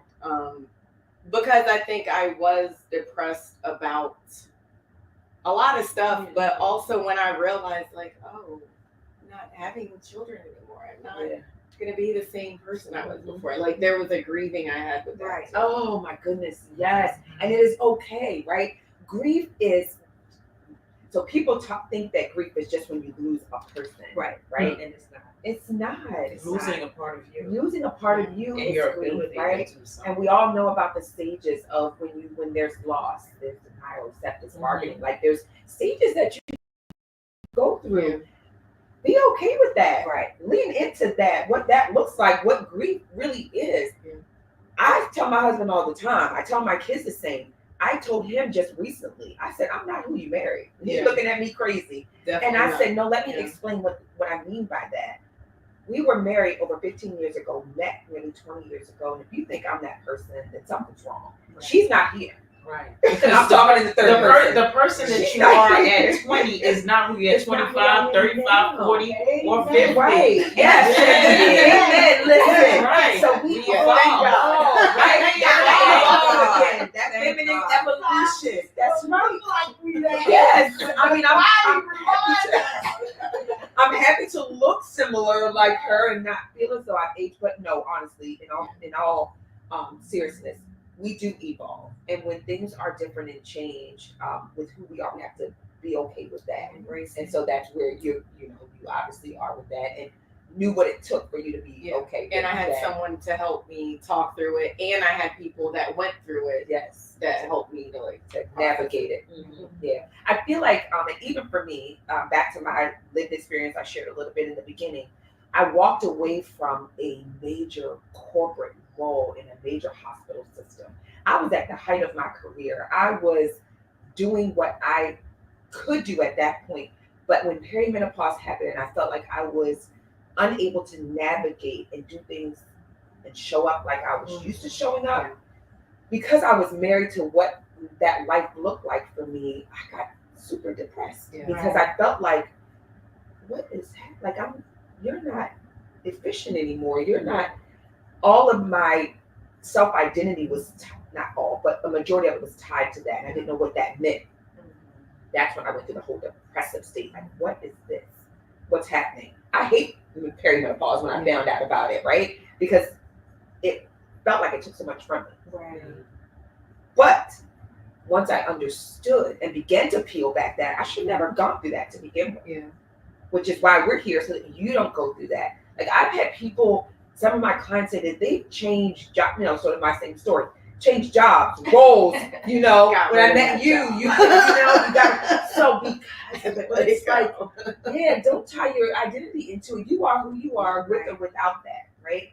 So Dr. Fisher, I'm going to bring you in now to this discussion. I want you to talk about specific mental health issues that women should watch out for during menopause, and how do they seek support? So that's going to sort of tie us up and really bring home everything that we are talking about in this part of the panel discussion. Yeah, so your whole wellness journey is tied to your mental health. right?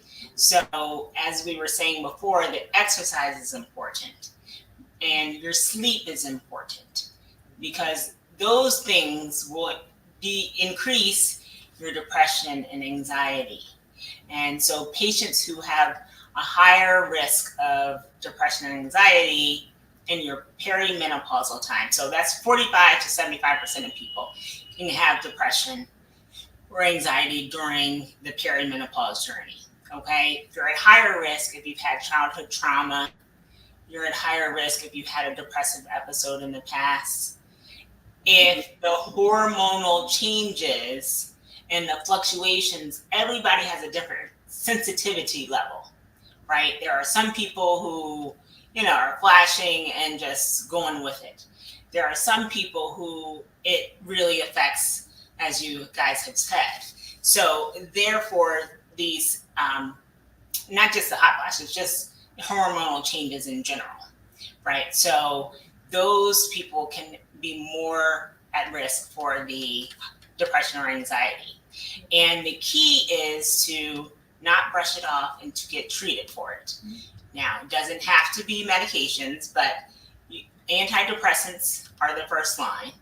So that might be the Wellbutrin, Paxil, Zoloft, countless medications. And sometimes the treatment might be your sleep, right? Like if your sleep is tied to why you're having these things, you might need more than melatonin. You might need trazodone, and there's other sleep medications, including Ambien, but it just depends. So you have to work with your doctor to figure out what's the right thing for you, because if that's tied into your overall mental health, then you're going to continue to have the anxiety and depression. But most importantly is therapy, and getting screened for these things. A lot of people aren't forthcoming that they feel anxious or depressed. I notice that a lot with people. They just check off things and they don't really think about it, or it comes out later in the visit maybe, even though they checked the box off negative, but now they start to everything else comes out. And then their life stresses, financial burdens, work, children, grandchildren. So all those things come to head, unfortunately, during this time, increasing your risk for anxiety and depression. So the cognitive behavioral therapy, mental health therapy, antidepressants, socialization, diet changes, all those exercise, all those things would be important. And obviously Black women are at increased risk of these things because of the social determinants of health. Yes, to everything you just said. I'm snapping all up. Yes, all of that, especially again, reinforcing that whole therapist and leaning into your mental wellness during this journey. It's going to fluctuate. It's going to be up and down. And it's nothing wrong with you. It's tied back again to your hormonal journey throughout the perimenopause. So, which is why, going back to both what I said and what Dr. Fisher also expressed, and that is making sure that you don't just check the boxes. Be comfortable with saying that you're dealing with insomnia, you're dealing with anxiety, you're dealing with brain fog, you're dealing with mood swings, you're dealing whatever. Lean into what that is, report it accurately, do it to the best of your ability so that your primary care provider, your OBGYN, the specialist that you're seeing, can help you with those things, right? If we're only telling half the story, you're only going to get half the treatment, okay? Because you're not being transparent or forthcoming with what you're experiencing. So we already told you that it's okay to kind of go through these, transitions like this, and that it's okay to not show up as you once were, to not show up as what you're accustomed to forget things, to, sort of not know what to feel. It's okay. And what your power is, your superpower is in what you do to change that, what you do to change that journey.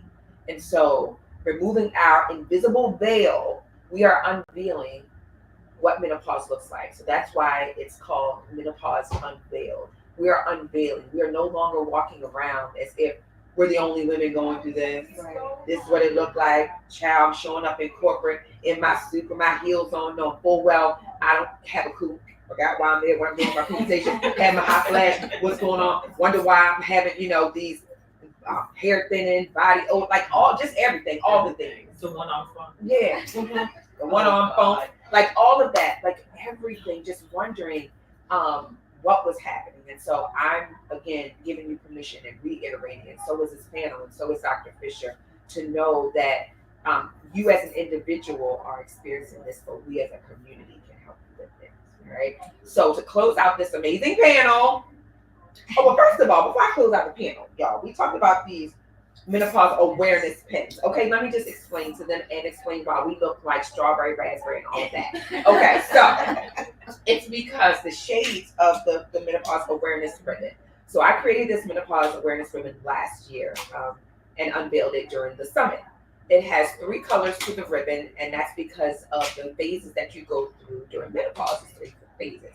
It's perimenopause, menopause, and postmenopause. So the colors in the ribbon go from being light pink, sort of like hot pink, and then over here to my sister. Well, her is going through. So that's the postmenopause. So the ribbon sort of goes like this, and it really just signifies the 3 phases of the menopausal journey. And one last thing I'm gonna leave you with, and Dr. Fisher and I were joking about this yesterday.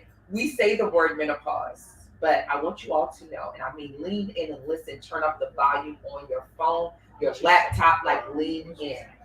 We are only in menopause. Y'all do it with me. You get ready to tell them. Yeah. You gonna tell them, or you gonna mess Lean them up? in. Turn up the volume. Give them a second. Give them a second. Hold on. You only. Y'all ready? Y'all gonna do it with me. Blow your mind. Blow Y'all your gonna do it mind. with me. Y'all gonna do it with me. Yeah. Y'all only in menopause for 1 day. I told my client. 1 day. What? 1 day. You go So through yes, all this. Just for day 366. There. 1 day. And then that very next morning when you wake up, Your you're post. postmenopause. So those are the things. You went through all that. No, just kidding. But yeah, it is literally 1 day because you're going, as Dr. Fisher explained, 12 months without a cycle. And then on that last day of that 12th month, you're in menopause. And then that very next day, you're considered postmenopausal. Yeah, let that sink in. Postmenopausal. Because you think you get to sit. Right. Sit in menopause. Yeah. Yep. So really, like, girl. So, Shad, I've been telling everybody since What's Your Woman's Story? Yeah. Listen, it really, again, as I was kind of, immersing myself in this and really wrapping my mind around what was happening and what the experience was like, that was when I realized it, and it had to make sense to me that we're really only in menopause 1 day. But we talk about it in terms of menopause, but truly all the symptoms that we were explaining and the experiences, I should say, really is around that perimenopausal period. And then you're in menopause. But it's so easy to say menopause. Instead of I'm in perimenopause. To me, honestly, perimenopause sounds more like a disease than menopause. And I say that menopause is not a disease, illness, or sickness, right? I always say that it's an experience, that it's a transition. But I think if we would all walk around and say, I'm in perimenopause. I got perimenopause. I got the menopause. Well, actually, I was talking to a friend before on my way here, and she said to me that she talked to a doctor, and the doctor tried to tell her that she wasn't in perimenopause. And she was like, I may be wrong. She said, but I'm very literal. And she said, and I have an understanding of words. Peri just means before. She said, so after I had my period, I was in perimenopause. She was like, because that whole time, I was before menopause. So I was like, when I learned that the other week, Right. I was feeling some kind of way, but no, it makes so much sense. Yeah. If we are very literal and we understand Yeah, and word that's why to you word. explain it. Yeah, and explain it like that. Yeah. I don't feel like it's a disease. I feel like it's empowering. It's empowering. There you it's go. so empowering to learn these Absolutely. things, and I feel so much more fortified gaining this information from you. So thank you. Yes. Absolutely. We bring in the community. Yes. So the last part of our closeout is one nugget. So share something, and that could be what you want to Oh share. my goodness. What do I want to share? Y'all, I know this is going to sound crazy as hell, but here we go. Put your sheets in a Ziploc, put it in the freezer for half an hour before you go to sleep. Take it out, put it, because you know them cooling sheets, expensive. All right, so I got the nice, inexpensive. You could put it in the fridge, or you put it in the freezer in the Ziploc. Take it out, put it on the bed, lay down when you're ready to go. It will save your life. Now, again, I don't have hot flashes, y'all, but I learned it on the interwebs. Dr. Google. Dr. Google. From an article with a OBGYN, and I thought it was one of the most amazing things that I learned through this journey. Yeah, one of the tips I did see was about the pillowcase and doing that and putting lavender on it. Again, it's individual. Try it out. See if it works for you. For some people, it is because it does help to cool down your core, temperature, body temperature. Yeah. Ooh, that's a hard follow up. I should have went first. Yours could be, I think, for you. I mean, you got skin. I can't beat that. That's a big thing. It's a big thing. Come on, girl. Dang. Okay. So for skin, one nugget that I would say to take away is find a trusted professional. There is such a huge health disparity with people of color. Like I mentioned before, I'm on a mission to let us all know that we do get skin cancer, but it is really the nugget that I have to take away is find a trusted professional. We all do similar things. I may not be for you, but somebody else may be, but find somebody that you can really be open with and share all the pieces with that you feel will guide you on the right path and in the right direction to get to where you want to be, not where the book says you need to be or where your mama was. Right. We have our moles and it's hereditary and things like that, and mama said it was fine or this provider said it was fine, but if you don't like it, most likely there is someone that can help you treat it. Mental health is closely tied to your skin and other things in our body, but I'm the skin girl, so feel good, look good. Ish. Yes. All right, now from a lived experience, I'm always over here like just rubbing that shoulder. I mean, that's a nice fuzzy sweater. Roxana. No, from one nugget you want to leave us with, or one tip, or just maybe even something you heard today that you didn't know previously that you want to kind of leave us with during this point. Well, one of the nuggets that I learned was from Dr. Fisher talking about the vibrator. Why did I know you were going to that say was that? a helpful thing to get the blood flow. But for me, my takeaway would be do whatever you need to do to get back to your balance. If it's medicine, if it's holistic, but just trust your body enough to know to be an advocate and go ahead and do the treatment, because people had so much to say about the hormone therapy and stuff, and it was like at the end I just had to do what was best for me. Absolutely. And now you feel I feel way better. And you look good, girl. Look. Individualized. Remember. Yeah. Go for it. So that's good. All right, I'm gonna punt this last part to Dr. Fisher because I just feel like she's gonna, drop something on us real quick. So Dr. Fisher, one takeaway or like a nugget or just kind of like a closeout for the panel piece of it that you want to share with us. I would say make sure you go to a doctor that you feel comfortable with, so that when you are presented to give your story and allow them to share their tips.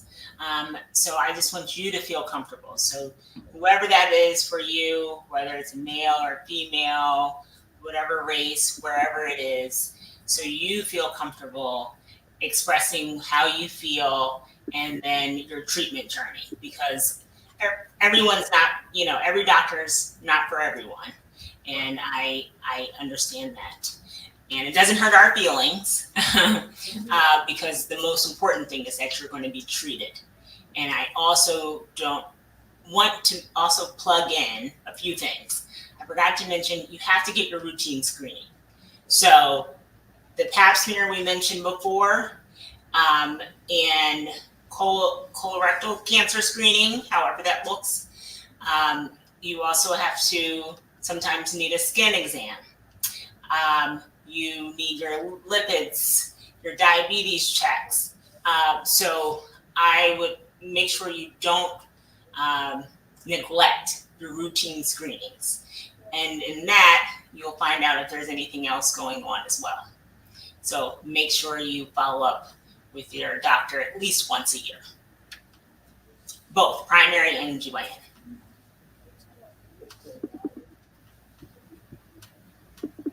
All right, perfect. So what we're going to do now, we're going to take a quick break as we segue into our menopause monologue. So just double click on that shit.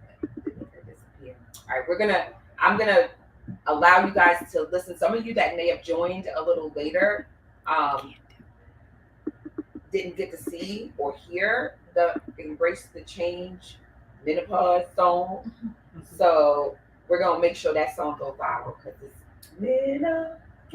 Oh, I'm gonna let y'all just hear it for yourself while we snap away. So I have Roxanne in the background working to bring that to you. She's about to share screen. So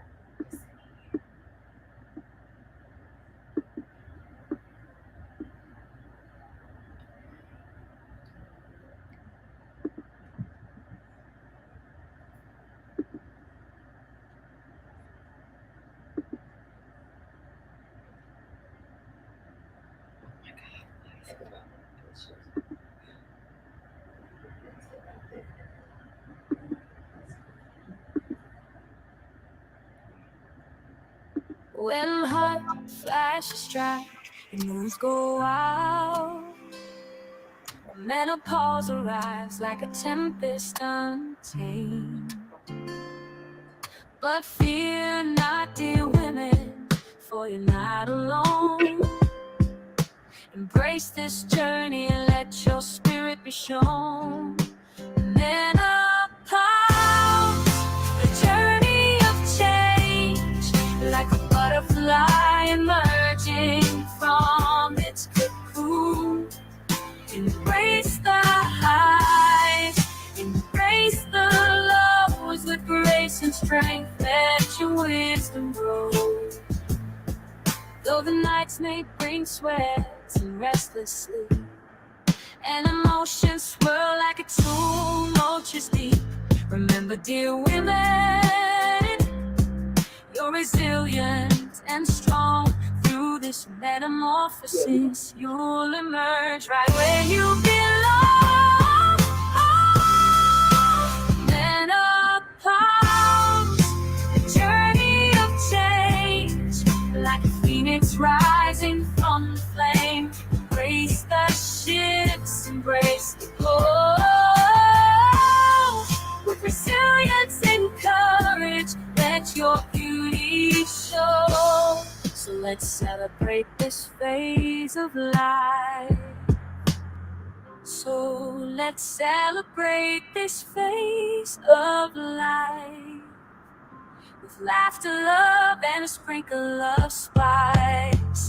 For menopause is not an end, but a new beginning. A time of wisdom, growth, and in winning. Menopause, a journey of change, like the seasons shifting, never to remain. Embrace the journey, embrace the flow, with confidence and pride. Let your essence glow in a passionate instrument. Let your essence glow. Menopause, a journey of change.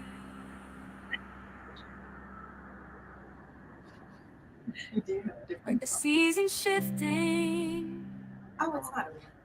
Never to remain. Embrace the journey, embrace the flow. It's fine. Let's go. With confidence and pride, yeah.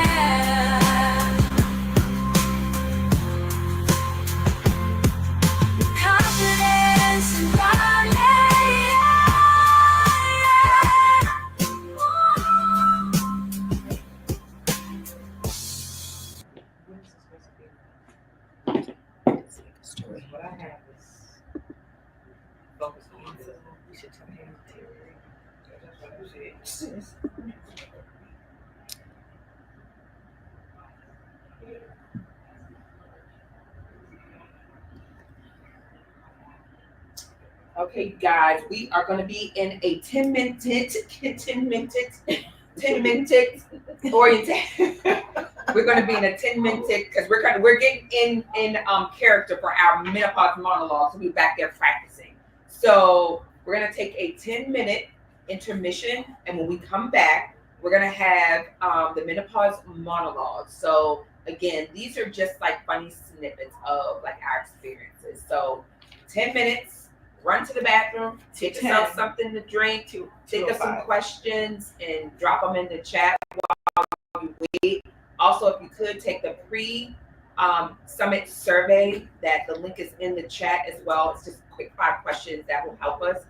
Because with this, we partnered with Kaiser Permanente for today's Menopause Unveiled. Again, let's clap it up for them. Thank you so much, Kaiser Permanente, for loaning us Dr. Latia Fisher. She was amazing for today's presentation. So for that, and we just like to see what the impact and the receivership is in the community. How has this changed even just what you either knew logging on versus logging off of today's summit? So it's just a quick 5 questions that we would be most thankful if you could do that. So 10-minute intermission, and we'll be back at about 2:05 so we can get in character for the menopause monologues. All right, so 10 minutes, 2:05. We only have one person.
welcome back.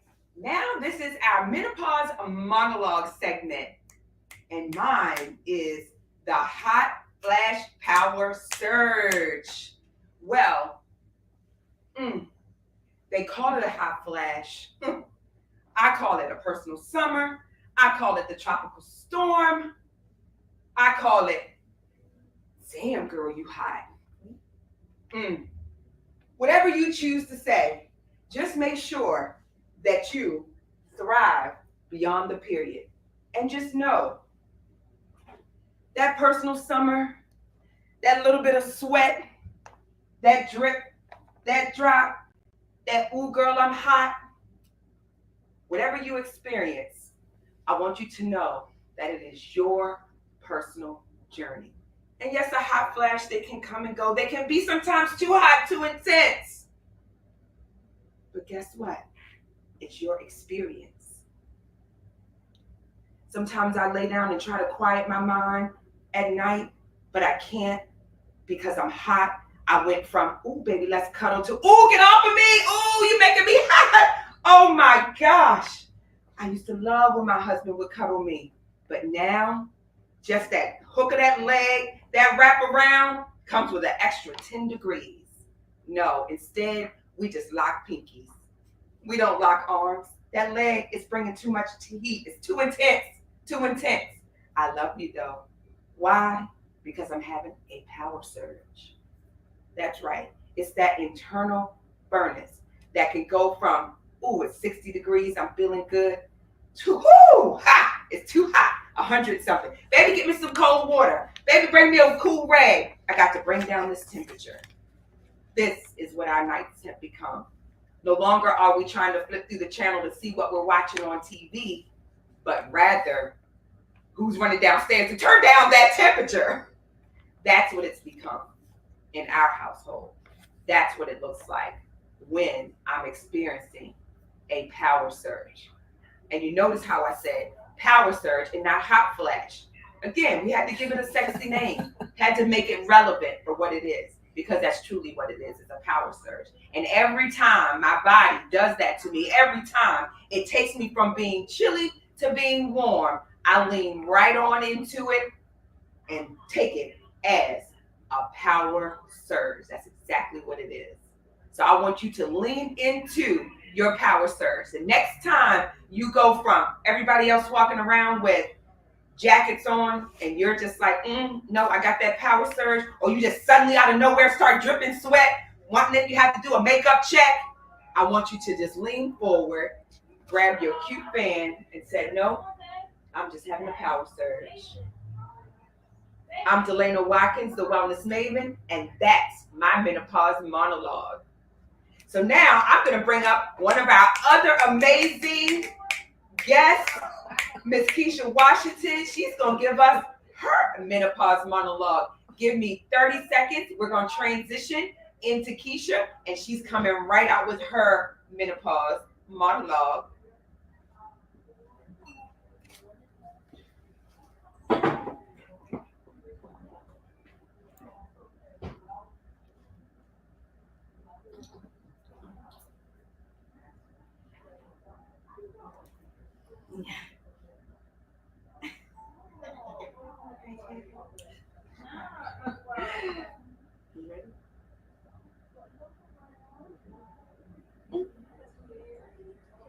So, this is Keisha Washington, women's wellness coach and a registered yoga teacher. Menopause, the remix we didn't ask for. Ladies, let's get into it. Perimenopause and menopause, the ultimate remix. You thought puberty was a lot? Well, welcome to round 2. It's like the universe decided we needed the sequel, but forgot to make it fun. Let's start with hot flashes, because who needs a sauna when your body is the sauna? 1 minute you minding your own business and the next you sweating out here like you running a marathon in the desert. And don't get me started on some mood swings. I'm out here switching like, I love everyone, and then I can't stand you in 5 seconds flat. And the periods, oh sis, they gonna roll. 1 month it's like, hey, I'm back, and the next is like, nah, I'm good. It's the most unpredictable game of hide and seek you'll ever play. And has that not enough? Memory loss. Child, I'm out here fogging like crazy. Memory loss decides to drop by, and I'm out here forgetting why I walked into the kitchen like, wait, what was I doing again? Did I want what? I'll be back. But you know what? Even in the chaos, there's power in the transition. We're stepping into our don't mess with me era. We survived puberty, life, everything in between. Now we get to say no and mean it. Menopause isn't the end, it's the upgrade, honey. And honey, if there's one thing we know how to do, it's flourish in this remix. Peace, y'all.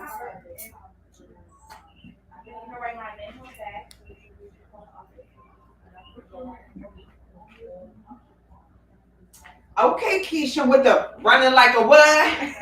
Like a marathon. That's what these menopause monologues are meant to be about. Your lived experience coming to you in a funny yet true way, right? In our own sense. And that's exactly starting from the power surge to Keisha talking about running those marathons. Is Aura ready? And next, we're going to bring up somebody who I said to her, listen, a menopause is about, the monologue is about your experience. So the next person who is just kind of going to throw caution to the wind and join us on screen is going to be Aura Riley. Aura is with Life Beyond 40. And when I tell you, her and her partner, Sandra, they do an excellent job of just making everyday things kind of funny as we begin to age, right? Through this whole transition that we talked about earlier. And they're always doing stuff, whether it's individually or collectively, they just do funny stuff together. And I absolutely love them. So they're with Life Beyond 40. So her name is Aura Riley. I want you guys to clap it up, lean into it, give her a round of applause as we bring her to stage. She was so nervous about doing her monologue. I said, girl, just lean into it. It's your experience. So give us a second and we're going to bring Aura up because I see she's ready and she is in full on gear. So round of applause, join me, Aura Riley.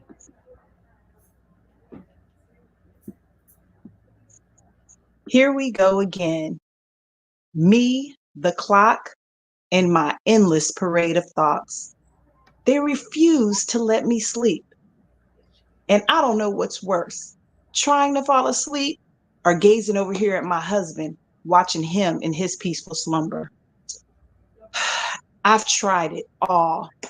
Deep breathing, counting backwards from 100, playing soft music. Tonight I even tried a warm aromatherapy bath and a calming facial. Nothing works. I start off sleeping on my back, but I'm staring at the ceiling for hours. Can't sleep on my side because my arm falls asleep before I do. Sleeping on my stomach, not an option. Feels like I'm crushing my own organs. My body and the bed are in a wrestling match, and I never win. It's funny. I used to think insomnia was just not being able to sleep. Turns out it's more like a symphony of frustration. You've got the overture of tossing and turning, the chorus of random thoughts, and the crescendo of, oh my God, why can't I get to sleep? Then there's the moment. After all that tossing and turning, you finally get to drifting off, then bam, your alarm goes off. You've got to be kidding me. Now I have to get up, get ready for work, and make sure my child does the same. But here's the thing. Even though I'm extremely exhausted, I'll get through it, just like I do every day. And maybe, just maybe, tomorrow night will be different. Until then, insomnia and I, we're in this perimenopause thing together.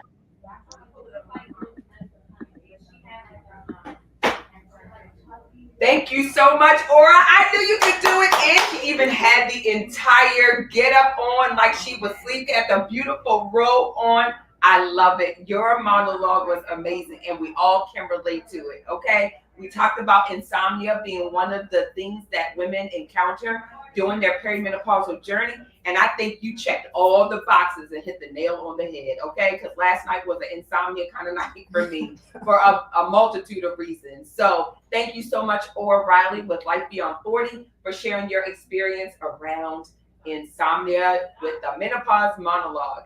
All right, next up, you guys seen her. If you've been joining us from the very beginning, you've seen Roxana Feenster. She's going to be the next person to come on stage to do her menopause monologue. And I cannot wait to hear it because, again, Roxana was like, now, what do you want me to say? How am I going to do it? I said, you're going to tell us your experience. So as I exit stage left, your right, coming up is going to be Roxana Feenster. So I want you guys to give her some emojis, some claps, some hugs, some love as she comes on to share her experience.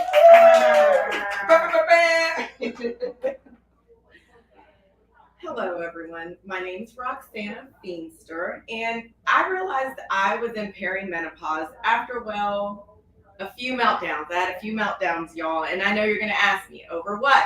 Over everything. Over the house not being clean, my kids not acting right, being butt heads, just life in general. Everything made me angry.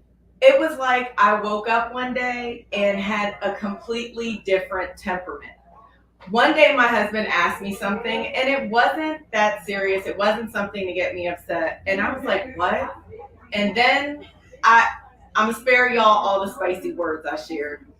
But he looked at me and was like, what is wrong with you? Why are you choosing violence today? And that's when I knew I needed to get help. It's when I knew something was completely different about me. And the fact that I tried all my life to control my emotions, I felt like I was finally at a point where I had them under control, and to not have any control, I knew that I had to get some help. One day I would be exhausted, the next day I'd be happy, the next day after that I'd be down in the dumps again. It was terrible. I felt like I had lost the ability to control myself. Normally being even keeled, and then suddenly I just was a teenager again, having Katie Kaboom meltdowns. I just even stopped caring about life. Going to the gym, which I used to love, became a total chore. I had no energy for it anymore.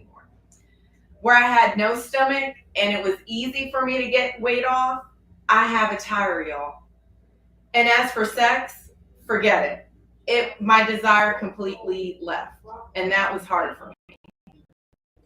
I knew something was really wrong. What helped me was finally sharing with my therapist, and her advice was, get your levels checked. I got a new GYN who actually listened to me and checked my hormones. I found out not only were my hormones off, I had low vitamin D, and I needed an antidepressant. Now I know a lot of people wondered, why are you doing all this? But when you feel like you've completely lost yourself, you'll do whatever you need to do to get to the real you again. I also made some lifestyle changes. I cut down drinking, started eating more fiber, and I focused on more nutrient-dense foods. It was part of my reset, and I'll tell you, it made a world of difference. Now that I've educated myself on my options, and I have the support of a GYN and some great ladies, and my family who kind of, sort of get it now, I'm finally on a better road, and I also make my self-care mandatory.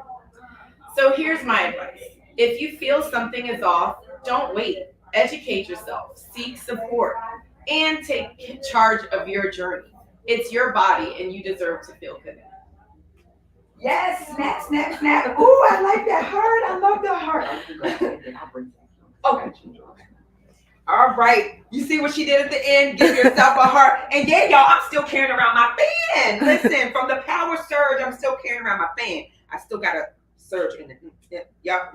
Still got some life left in it. Are you guys enjoying the menopause monologue? I hope that you are, because we're in the background on stage just laughing about all of them, or either agreeing or snapping it up. So thank you so much, Roxana, for sharing your monologue, because really she took you from the very beginning all the way to where we are now, and then gave some advice, dropped the mic with a heart. I absolutely love it. So next up for the menopause monologue, we're going to be joined by Jackie being served. There's some name correlation there. There's some relation there. my So that's good auntie. to kind of tie it in. It's Roxana's auntie. She's going to be joining us next on the virtual stage to do monologue.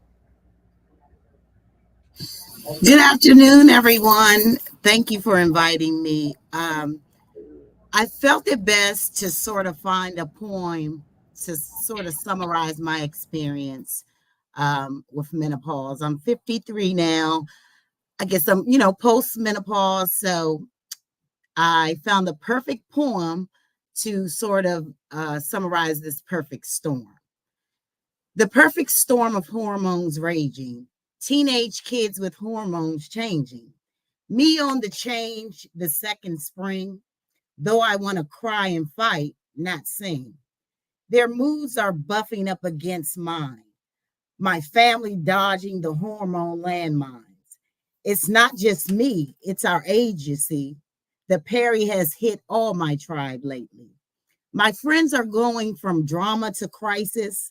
No time to support them. So busy my own life is. One's selling her business, one's leaving work, another left her husband, but he was a jerk.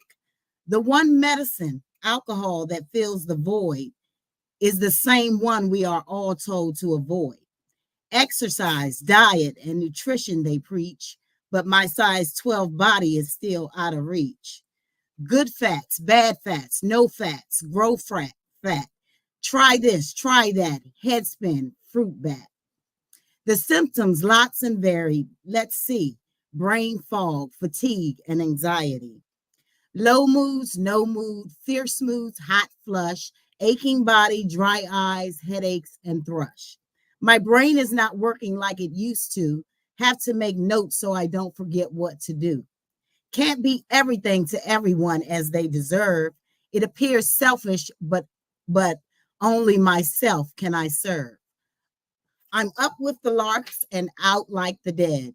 The silliest worries spin around in my head. My parents are gone now. Their health no longer a worry. They need our help more, but they say they are fine. And I'm sorry about that little line. My parents are deceased. Anyway, the guilt that I feel has gone through the roof. New contacts must feel that I'm being aloof. But I'm on HRT now and feeling more sane. My energy's back up. I run and weight train. I've refrained how I do things and what I prioritize. I plan more and do more, learning to strategize. At work, I've become a menopause advocate to help change the culture and talk more about it. This flexible working helps me to no end to help out my friends or give support to a friend. I get out in nature and swim in the wild. I'm patient and calmer with the said teenage child. Most of my friends are now on HRT too. Our symptoms have mostly reduced to a few. I'm feeling more balanced now. I feel more free. I feel more level and feeling more like me. Thank you guys for inviting me.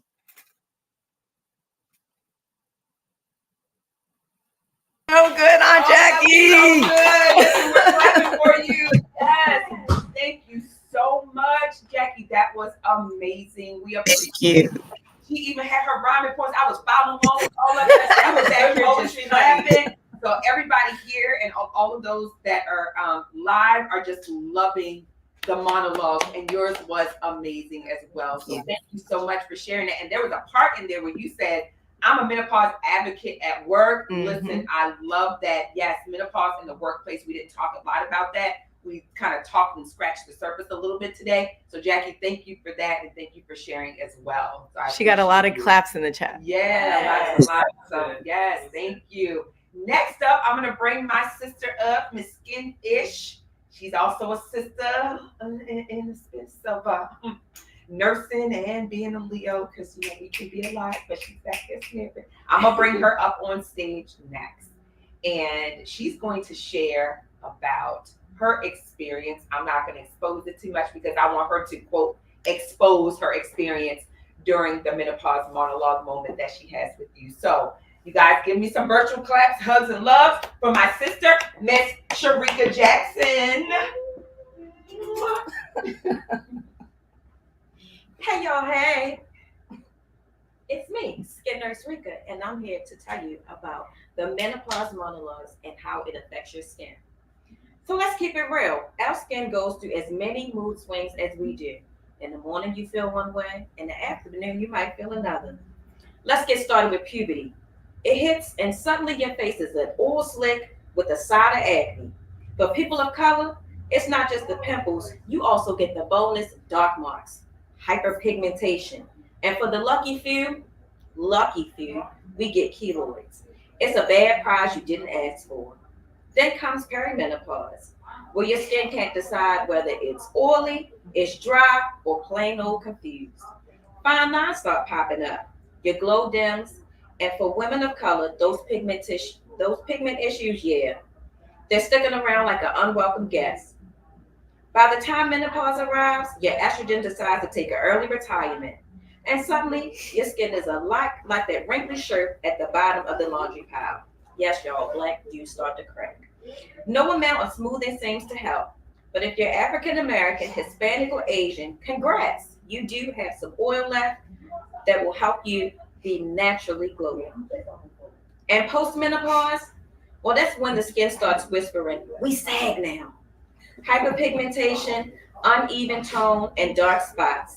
Sometimes you want them to make a quick appearance, but they are here for the long haul. But don't worry, that's where I come in, your favorite dermatology nurse and licensed esthetician. I'm here for the teenage breakouts, the fine line freakouts, and the where did my glow go moments. I'm here to guide you through it all. Whether you need a custom treatment for those stubborn spots or just some moisturizer recommendations to fight the dryness, we'll get your skin back to being fabulous and feeling as great as you do. Let's face it, your skin's been through a lot. Just come see me. I'm in Pikesville, or I can come to you, and let's give your skin the care it deserves because it's lifelong, and through all these phases, at least you can go through them with glowing skin. I'm Skin Nurse Rika, your favorite dermatology nurse and licensed esthetician. Thank you. Woo! Give it up for a round of applause. And I'm coming back on stage with some shades, y'all. Well, I got the shades on. I'm in a different character this time, okay? I was in my Fanic Power Surge phase. Now I'm in the give it some shade phase. Why? Because we're unveiling and exposing menopause during the Menopause Unveiled Summit. So we're going to close out our monologues today with Damian, and she is, well, you know how you have a closer for a reason. You have an opener, me and my dramatics, and you have a closer. I cannot wait for you all to experience Damian. She is going to be sharing not only from a lived experience, but from a theatrical sense. And so we were talking about the importance of bringing art into what we do and how we experience art. So without further delay and without further ado, I want to bring on Miss Damian to the virtual stage. Hey y'all, my name is Damian Perkins and I'll be sharing my menopause journey. I'm actually a program manager with Kaiser Permanente, and my background is in teaching arts integration from a mental health standpoint, teaching mental health from an arts integration standpoint. The name of this monologue is called The Menopause Journey Continues. I'm happy to be here. And when I say here, I mean alive at this age. I mean, I'm blessed, that I'm still around. But baby, let me tell you something. Aging is not for the weak, okay? Especially if you're a woman. Today I woke up and my mind and body were in sync.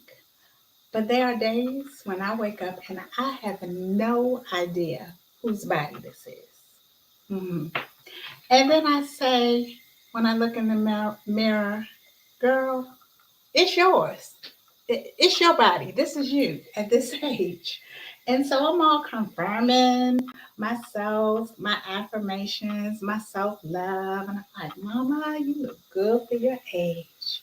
You know, you got a 29-year-old son. Nobody's going to believe that. And then my body quickly decides to humble me. Yes, yes, you cute and all. But this is what's going on with us today. Okay? You can't eat this food because now you're allergic to it. And at this big old age, here's your EpiPen, ma'am. Don't do it. Oh. And remember that period you used to be able to set your watch to coming and going? hmm It's going to be unpredictable now. And when it does show up after being gone for 2 whole months, it's going to stick around for about 2 weeks. Yes. Y'all, I had a period for 12 days. Oh, and remember those cute little pajamas you like to wear at night? Oh, yeah, they're going to be soaked. Night sweats. Not to be confused with hot flashes. Because hot flashes are when it feels like someone lights a pilot in your abdomen. Remember, you used to have to go downstairs and light the pilot? Right here in your abdomen. And then the heat just slowly starts to rise in your chest until it's just steam coming off your head. And you're just sitting there, piping hot. Yeah. Oh, and the brain fog, the confusion, the insomnia. Because when you wake up from sweating to change your clothes, you're going to be up. That you're not going back to sleep. No, not right away. I mean, I was on an emotionally exhausting roller coaster that I just wanted to immediately get off. What was going on? And why was nobody around me talking about this? So I started asking my girlfriends, my mother, my auntie, because I have many aunties. My mother has a lot of sisters. And I would just talk to anybody that would listen. And I got, yeah, you know what? I did go through that. Or, girl, that sounds familiar. I'm going through that too. Ladies, where's the support group? Like, who's putting it together? Because I need help. Where were the pamphlets in the doctor's office or the posters, the billboards when you drive down the street about what's going on with my body and how I need a lot of help? Well, after all was said and done, I did find out that I was in perimenopause, which is different from menopause. And then I had to sit there and realize my great grandmother, my grandmother, and my mother all went through this. And nobody discussed it. Nobody was talking about it. There were no meetings. There was no information. There was no Google. There was no commercials. They just went through it with their husbands and their kids. My grandmother had 9 kids. Can you imagine? So now, as women, we are finding our voices on this menopause journey, just as we have on other women issues, that have to do with our reproduction. And the more we talk about it, the louder our voices will be for the next group of women. So, ladies, the journey continues. Ashe. Ashe. Listen, we are in here. Thank y'all. Not Jackie, Davion, thank you so much. When I tell you she covered from the beginning, the whole middle, and then the end. Relate to every single aspect of your menopause monologue. Thank you so much, Davion, and thank you for the work that you're doing. We appreciate you. So Where's the support group? Exactly. I still need it. yeah, and the menopause support group that you mentioned, like where are you? I want you guys to, if you aren't already in my community, Thank go y'all. I'm glad to be here and that we're having this discussion. oh, you're welcome. All right, go to Black Women in Menopause support group and just ask to join, and you will be let into the group. Is that That is Facebook? our private.